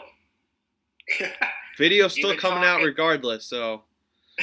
You've been talking about the trucks, for the past... I don't remember when you got the week. Yeah, I got it on Monday. All I heard was about the trucks, and I'm like, all right, I got to go look at these trucks. How bad are they? RJ can show you. Send pictures There's of Matt's that. favorite page. Thomas. What are you getting from this one, Matt? Talking to me. I wish they changed that face on Thomas. My God. Just because I'm the youngest guy here, I got you. Nothing wrong with Thomas. All right. So, I feel like there's room below Diesel that they were gonna include another set, and then they just didn't. Yes. Yeah, a little sus. There's a certain Thomas they could produce. There's a certain one they could produce, and they have the engine to produce it. They just have to put the two things together. Yeah. The Thomas Wooden Railway tops all of this. That's what I had as a kid. Was Yeah, the Thomas that's Wooden what Railway. I had as Same well. here. I had that too. And Tony. Yeah. Same. Yep. I still got my Next Thomas page. stuff. More Thomas stuff here. We got some box cars that look interesting to say the least. I like those freight cars at the bottom. The Nothing new. the blue trucks and the red passenger. Those are nice. Those two box cars in the center just make me cringe because those two characters are just Triggered. Not dumb. I know. I agree. I call them not canon because they just aren't in my opinion, but obviously they are because they're in the series. But I just pretend they don't exist sometimes. those are. We could skip this page. It's okay. Yeah. Moving on, we do have a I like Toy this Story set. set. Okay. This reminds me. Oh, go ahead. So this was in. Sorry to cut you off, Sam, but this was in the last catalog, like the set, but it's a new version of that set, so it has a new product number because it has like the Lionel voice control features, and so it's a different product number than the old one, and this one's more expensive than the one that was cataloged in the 2020 Volume 2 catalog. So like if you're in the market for this, you have to be, looking out for the product number and what's on the box, because you could be getting two completely different sets. You know what's really funny about this set? It took how many years to make a Toy Story set? I know Hornby. Hornby made a set when the movie came out, and I was like, of all companies, Hornby got the license to make, and they made an American-style train that's like, looks just like this. And I'm like, man, why did Lionel pick up the license? Well, they did a couple of years ago, and I'm like, it took them long enough. Mm-hmm. And I have one more note to make on this page. And so Lionel made this, the Toy Story hand car, and they've made hand cars a little bit later on in the catalog. But everything's Lion Chief now. And the hand cars are conventionally controlled. So how are you supposed to control the speed on these Lionel hand cars if everything's Lion Chief, like the starter set? Facts. That's a good question, actually. I didn't think of that. Yeah. Wait, so the hand car is Lion Chief, right? No, it's Is that what you just said? conventional. It's conventional. But Lionel doesn't make any sets that come with the Transformer. They're all Lion Chief. They're all the Oh, so you're saying, like, let's say this is your very first set, and you get Lion Chief, and then you buy this, like, you get this as, like, a Christmas gift. You can't use this because you need the remote to run it because you didn't get a Transformer with your starter set. Is that what you're saying? No, you need a transformer. Yeah. You need a Transformer Yeah, to and it control the doesn't- hand car. Right, yeah, that's what I'm saying. So, Yeah. like, let's say that this was your very first set, and you don't have a Transformer, and you don't know very much about trains, and you get, like, let's say, like, your parents or your grandparents give this to you to add on to your set. You can't run it because you didn't get a Transformer with your starter set. Well- So now you have to go buy a Transformer on Yeah. top of it. Well, you can run it. It's just going to go at 100 miles an hour around the loop. circles and circles. Right. I think I know what you were going to do that, Sam. Were you going to say that this set reminds you of your Lone Ranger set? Or Yeah, but it's not relevant anymore. It's okay. Sorry, Sam. It's fine. It's good. It's good. I do Yeah, like this it's a Planet car. I think it's cool. How much is that car? Oh, $100. Yeah. You still have I the mean- car, but not the price tag. If I find one on sale, then I'll buy it. See, and look at the price. Sorry, Sam. But the no, price you're good. Same speed. the price on the new Toy Story set, it's $430 retail. Yeah. That's MSRP pretty- with this new voice streaming and recording feature. Yeah. Something That's pretty you cool. notice with all the Lion Chief stuff here, there's a button where you click to hear all the sounds.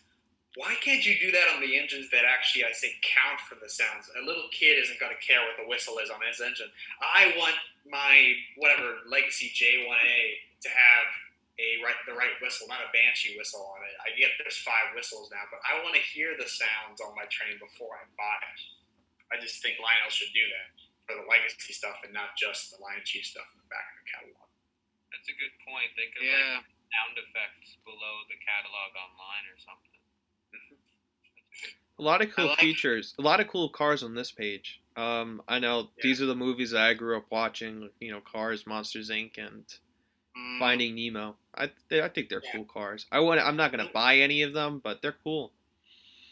I like how the Lightning McQueen engine is a diesel engine that's like not streamlined.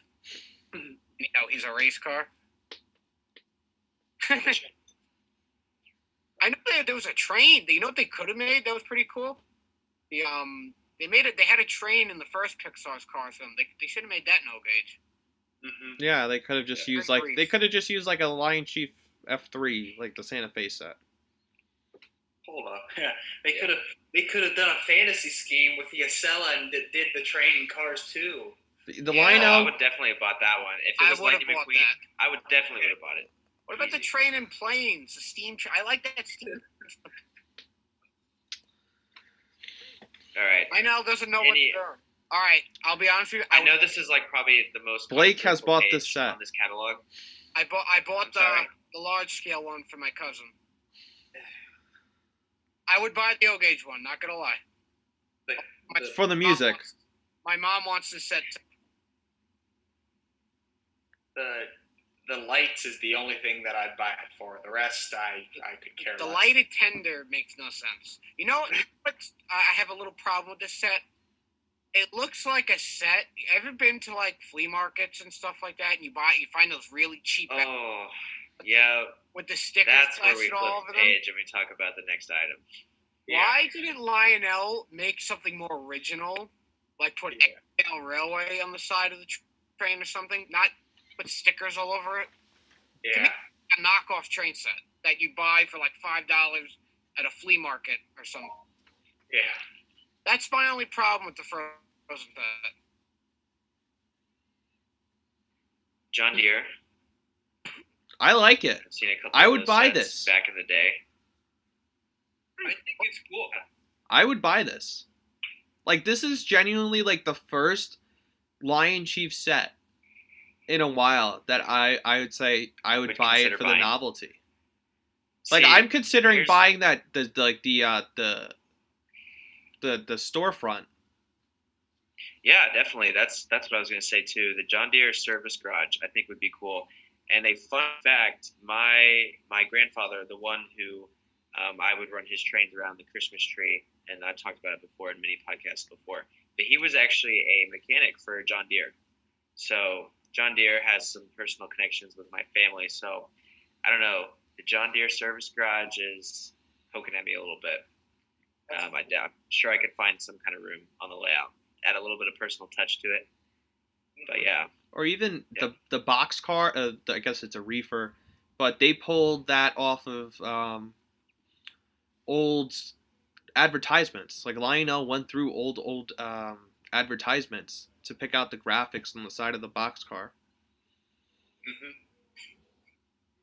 I don't know. I think that's a cool Pretty set. cool. I like that. I like that reefer car. That's nice. and it's also like wood sided, so it still kind of has that like old fashioned. Yeah. You know what I'm saying? That old fashioned feel. I'm not sure if that's the way to describe it. But No, that's I don't know. you get my point. Like I said, You know what's- I would consider buying the set if I got it for a reasonable price. You know what novelty set I wish Lionel made? I really wanted to buy it, but I don't think I think they canceled it. This has nothing to do with the catalog, but speaking of novelty sets, I would have bought this one. Well, we'll get to that later on because they brought some of it back. Oh, they did? Yeah, And before we change, Sam, there's one person who hasn't touched on this set, who's more fit than any of us to talk about it. Matt's Trains and Tractors. What do you think of this set? Yeah, it's right up my alley, basically. Honestly, I love it. I think it looks awesome. I don't own any Lion Chief things, so personally, this actually might have to be the first Lion Chief thing I get, just for the brand, just for the channel. It'd be something really cool to have. Best of both worlds. Yeah, exactly. Best of both worlds. Trains and tractors all in one. So I think it's really cool how they're they're incorporating the service center, like you guys were saying, because especially for little kids who get this, having the extra tractors and being able to interact with the service center and something like that. I think that's cool, and having it being custom for John Deere is something that is really cool. So I might get this actually. I didn't even go this far into the catalog when I did my review on it, so I only went up to the O gauge part. So I'm happy. I'm giving this another thorough look through. So I like it. I like it. Okay, Matt, I'm going to ask you a question. So, what is your favorite brand of tractor? Are you a Farmall guy, a John Deere guy, Alice Chalmers, Oliver? What's your favorite? I love Farmall for its age. It has such a tie to like old times.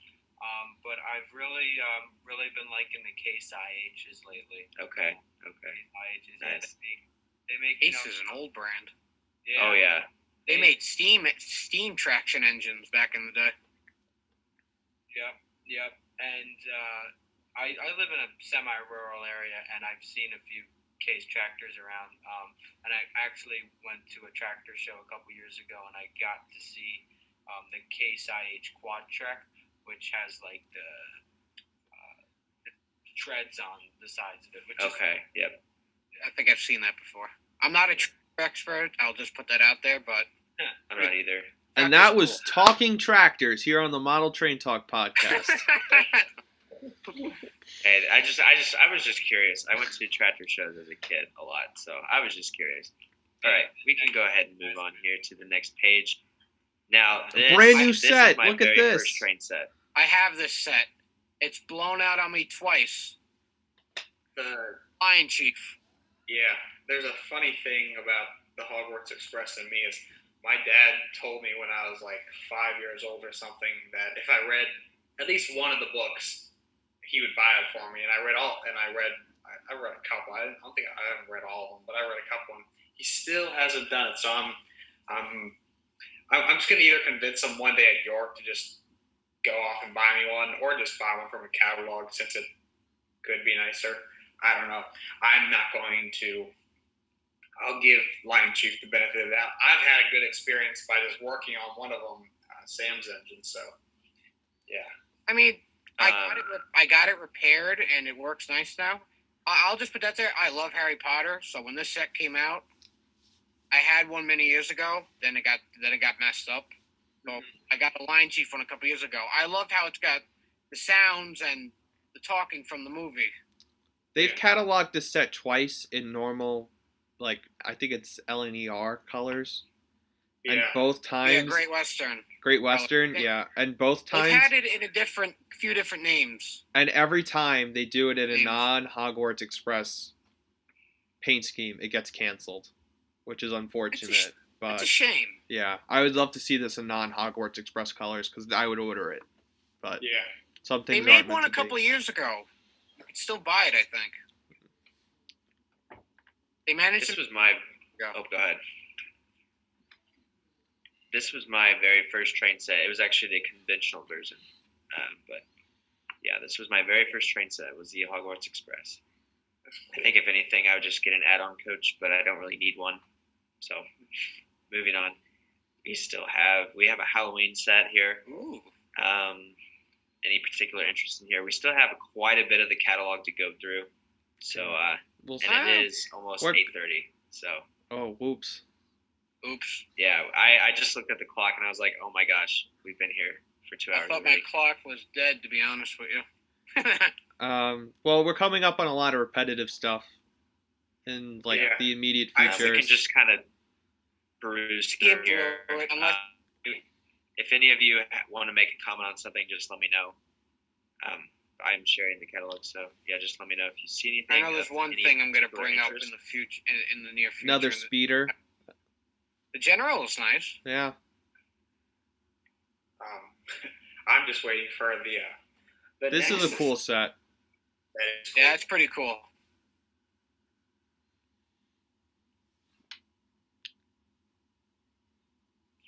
Yeah, The space launch transit, and then I forgot the one at the bottom. I forgot. yeah, what the kind one of- of like the or whatever.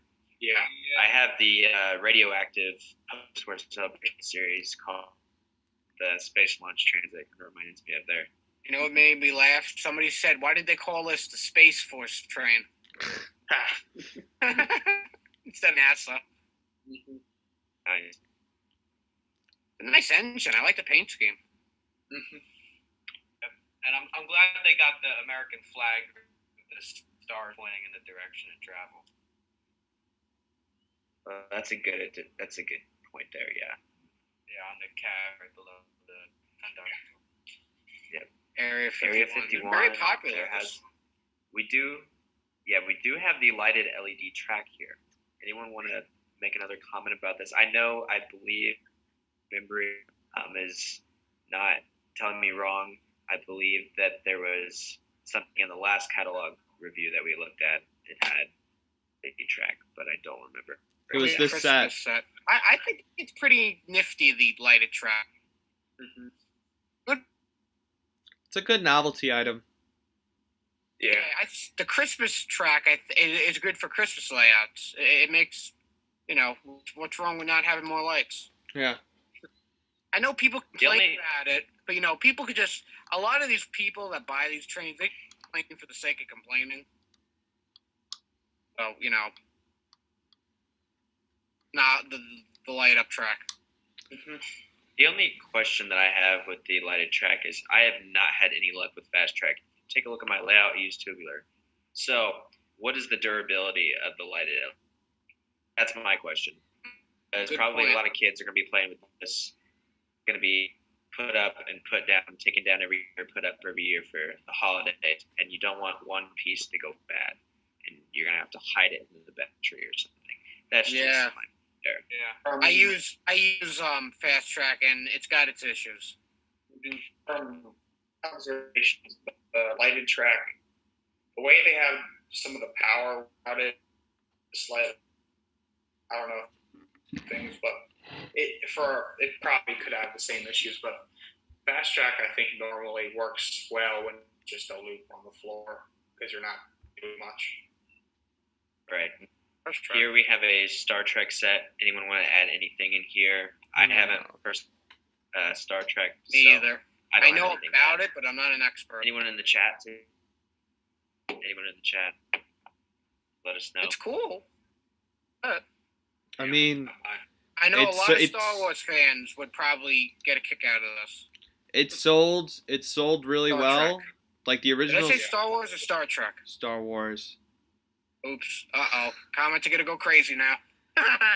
I mean, the Oh. starter set sold really well, and Lionel's rewarding that by producing 4 or 5 more freight cars for the Star Trek collectors, so good for them. Nice. It's Trek, guys. I know. I made a mistake. All right. So if you're That's going to blow not up. the age of 21, you cannot talk about this. I got the song stuck in I my have to leave. my twin brother. He loves the song for this. The general that they made a couple years ago was nice. But yeah, I don't know. If you're a beer guy, maybe this is for you. Not sure. I'm a guy, honest with you, but it's still nice. None of us can say.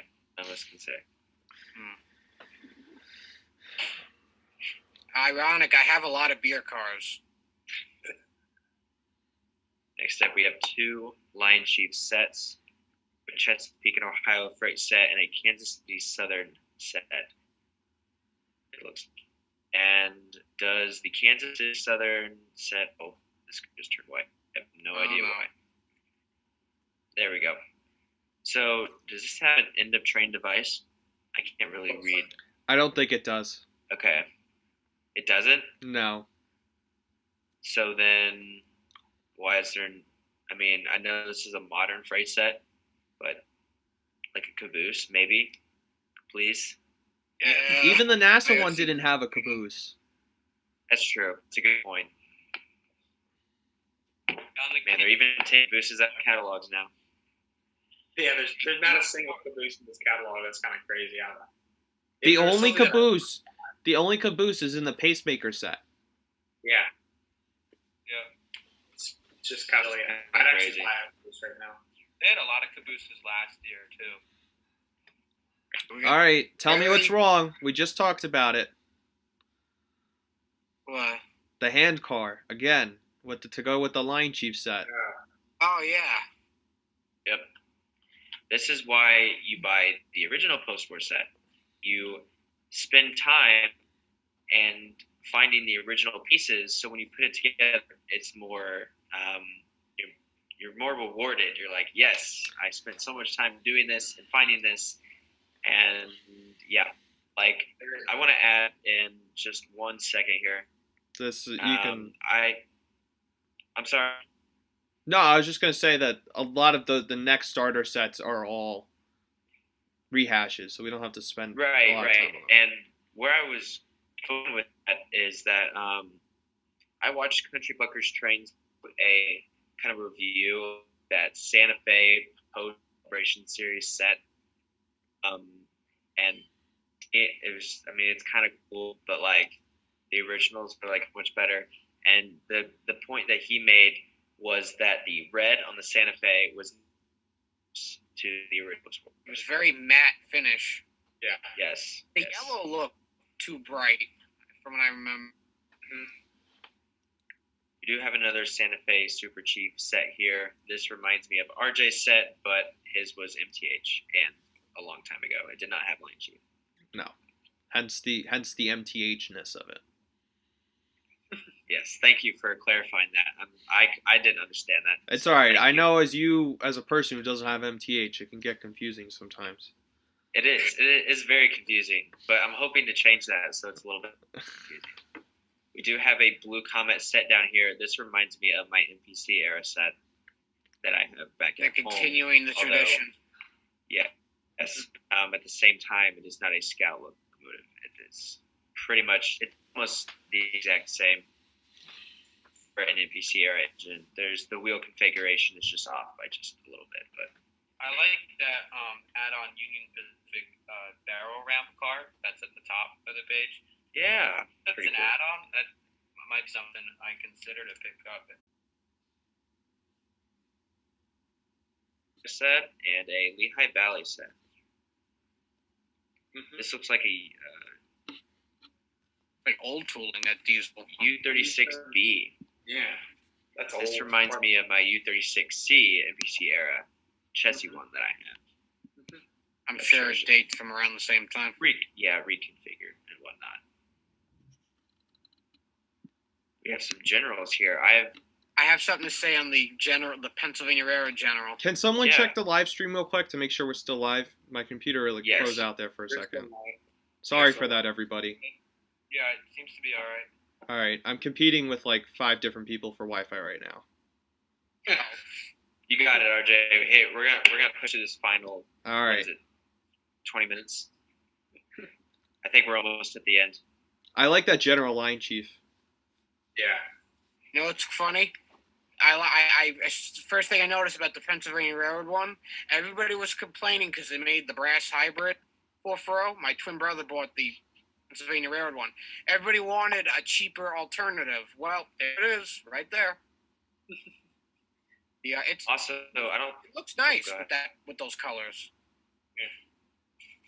And also for my Long Island Railroad guys, the General ran under live steam on the Long Island Railroad, so Mm-hmm. it's accurate. Have we ever seen generals sell like not in sets? It's been a while. Yeah. Not very often. That's the thing I noticed with this. That's actually a good price. I'm just going to be honest. That's retail. So think about it with How a much is discount. it? Pretty That's good. not bad at all. Probably be like 200 to pre-order. I'd consider Yeah. that. That's actually not bad. Not bad. That's actually really I good. think the hardest part would be finding the cars for it. You know what I'm saying?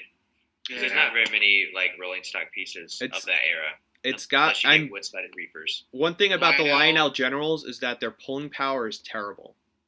That's true. Oh yeah. You can't My Land really Ranger set's pull. horrible. You can't pull more than 3-4 freight cars with them, which is all right because in the real world the Generals could only pull about a dozen freight cars at most.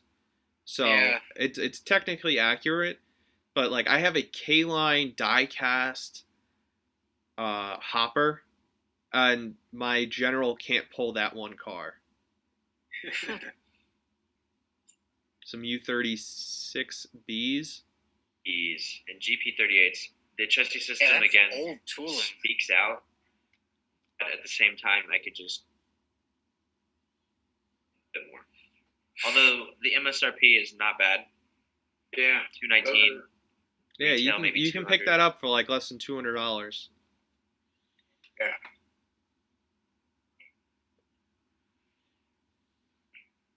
Scooby Doo set, Looney Looney Tunes. Tunes. Cool.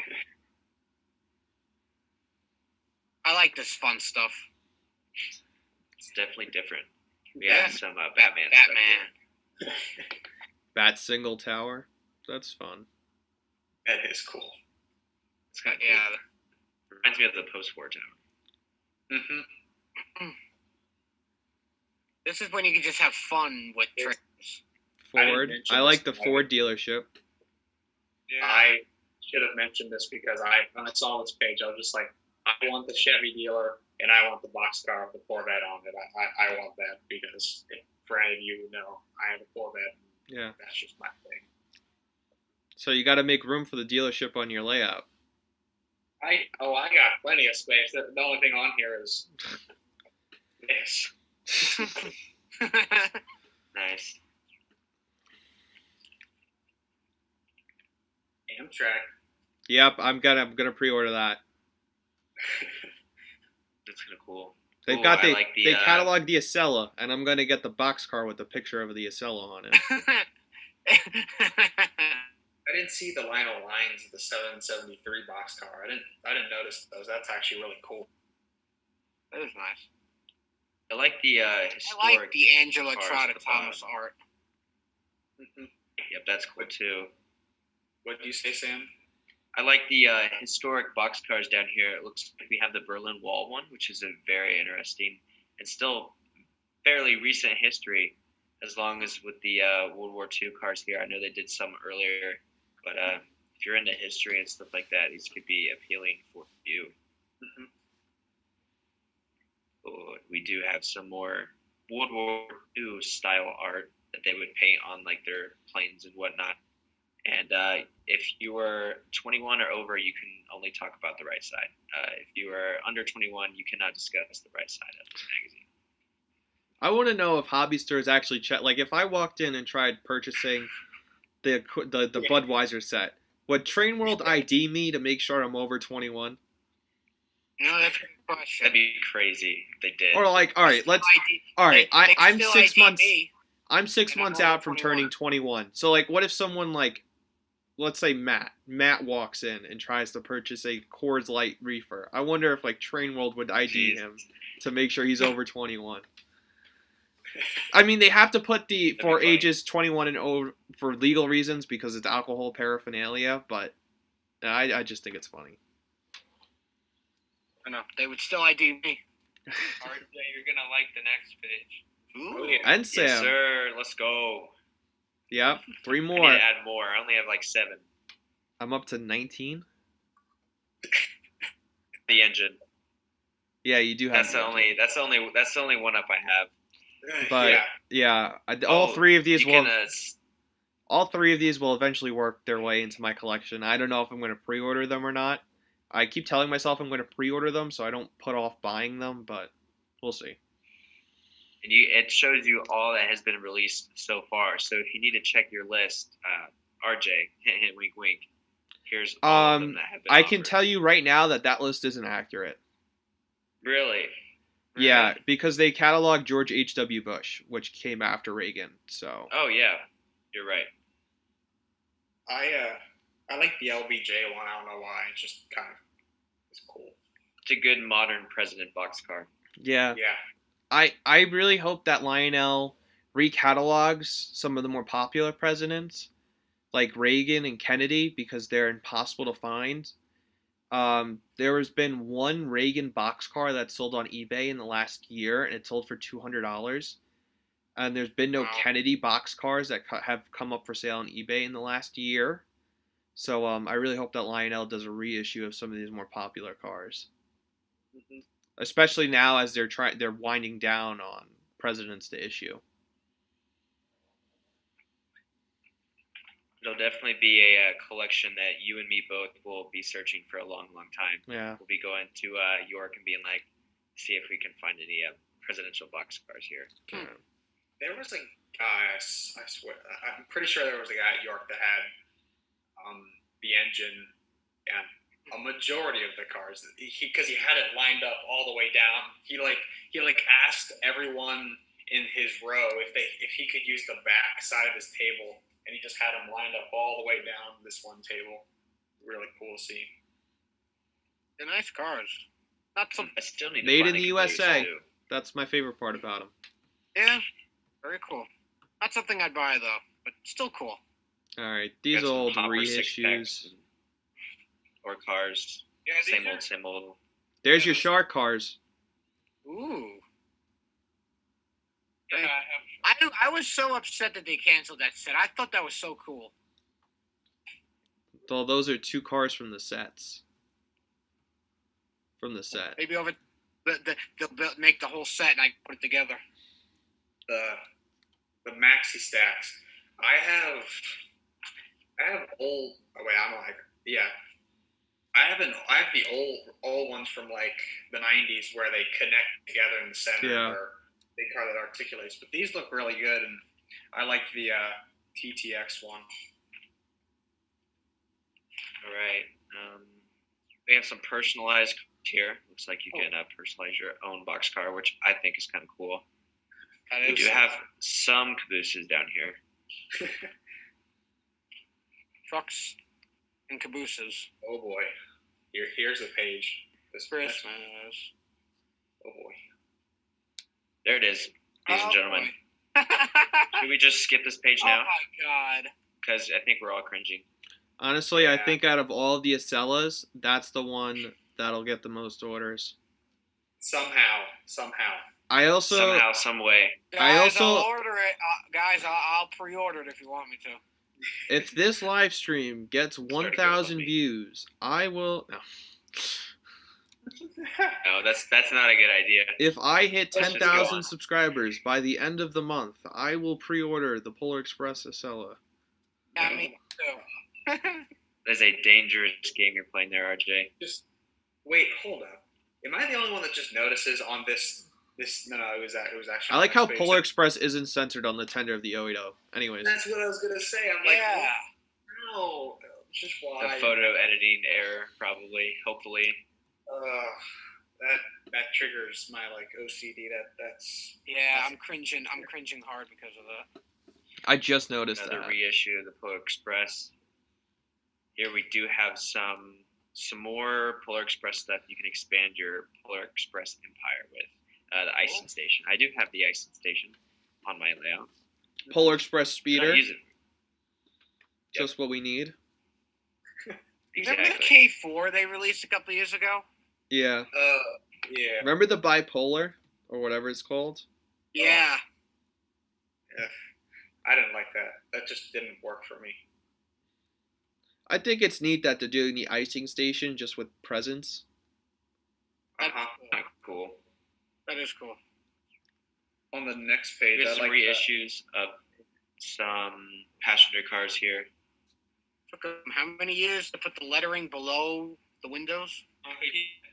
Oh, but look, you see how they're all the ones with snow and the letters below, but then they make the one car for the older sets, the skiing hobo car, and then they put it back above. kind of Jeez. I hope that's just a photo edit error. That's not. They're making it so someone with an older set can buy the car and still have it look the same. Yeah. Oh, okay. Here is some even more Christmas. They have so much Christmas stuff this year. I know. I love it. I Lionel love makes Christmas. so much money off the Polar Express, it's not even funny. Mike, Which I'm is- pretty sure by now the tooling is paid for itself. If it Oh, wasn't for the definitely. Polar Express, we probably wouldn't get as many scale items yeah. in the catalog. Mike, who was it? Is it Andy at MTH? Or one of the guys at MTH, one of the main guys. They're so salty they don't have the Polar Express license because they have a set. They have what The North Pole. the North Pole. Yeah. Express. Lionel makes much money and can do so much with this license. It's just kind of funny. Yeah. It kind of got They them tried out. riding their coattails with their North Pole. So, still said MTH made. It's still nice. Not gonna lie. Much. I'm just, oh my I'm god. Hello. flipping through it I right like now, money. and I'm like, holy cow. We need that. We need Mr. Krabs. Hello. I like money. Oh my gosh, they made the Christmas story boxcar with the dad looking at the lamp. That's funny. Right? Oh. That's funny. Oh, they're I watched Christmas. This set was. I like this set here. The Christmas. It reminds me of the train set I have around my tree. The G scale light up train. The holiday traditions train. Mm-hmm. I like that one. It just like goes All right. on forever. It Yeah. does. It really Halloween does. was what? 2 pages? Well, I think that trains are a little bit more closely associated with Christmas. Yeah. If I'm not mistaken, I'm pretty sure Lino got their from Halloween trains, not Christmas trains. But it's okay.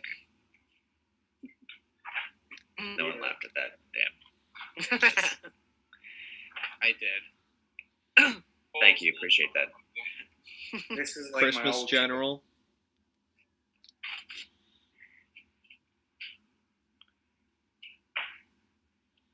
I like that building there. Yeah, it's kind of cool. So, fun fact about that building, it's going to have moving trains on the inside. What, Oh, really? like the Lionel Hobbies. Yeah, shop so building. they're shrinking Nice. that down and putting it inside that building, and those are going to be actual O-scale figures standing on the outside looking in. Those are going to come attached to the Buy that. building. I'd buy that then. I You need. sure? You sure they won't make you install them like the cows in Matt's boxcar? Oh yeah.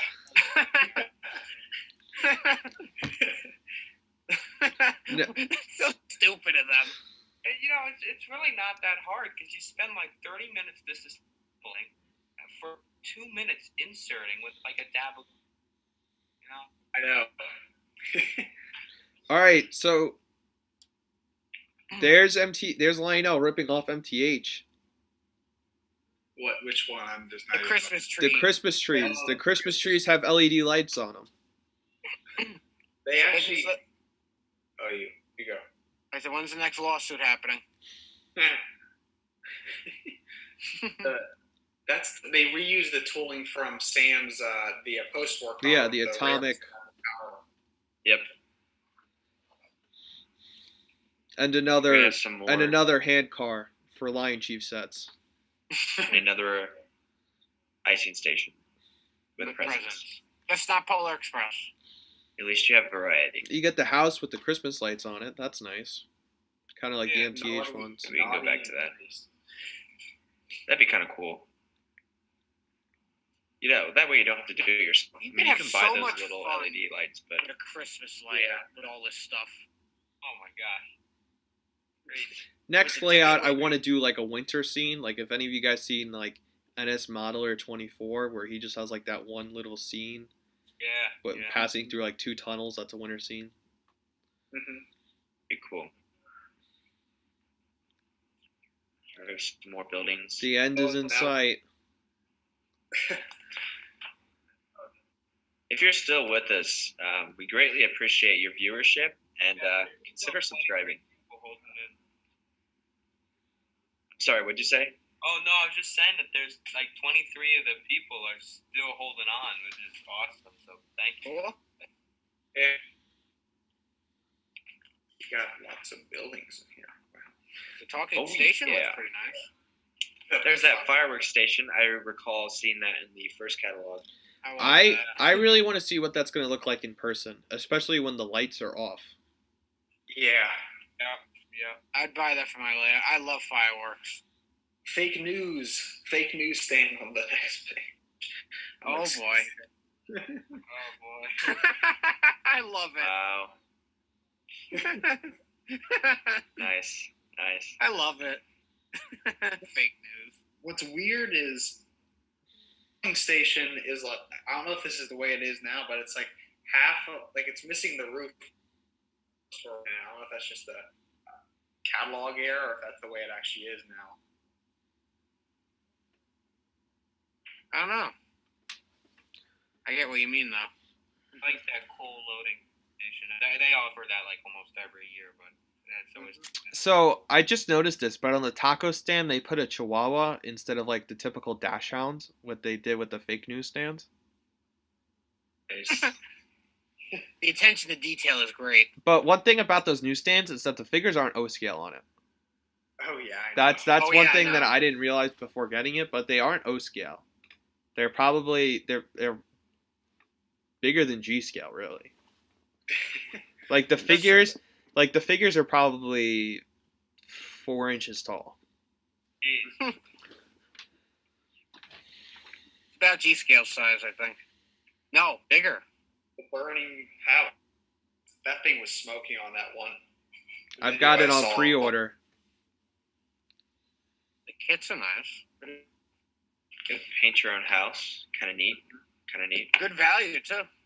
Yeah. This is the coolest one. Design your own house kit. It just comes with a bunch of stuff, and you can build a house the way you want to build it. Oh yeah, that is cool. You can cater it to your own size layout. Very You cool. can probably make 2. Probably. 3 if you stretch it out. If you create, yeah, I'm sure you could.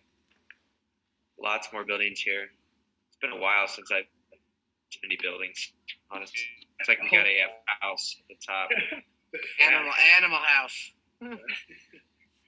Funny. Seen a couple of the campus. We'll move on here. That about wraps it up. Yeah, We made it. definitely does. Only about an hour over. Okay. Hey, more views. right on time. Oh, there was more Figures. Strasbourg. Go back. Hold up. What was their Strasbourg? Oh, Go back, Cherry go Hill? back. Oh yeah, it's the billboards on page 192. Yeah, more a hint.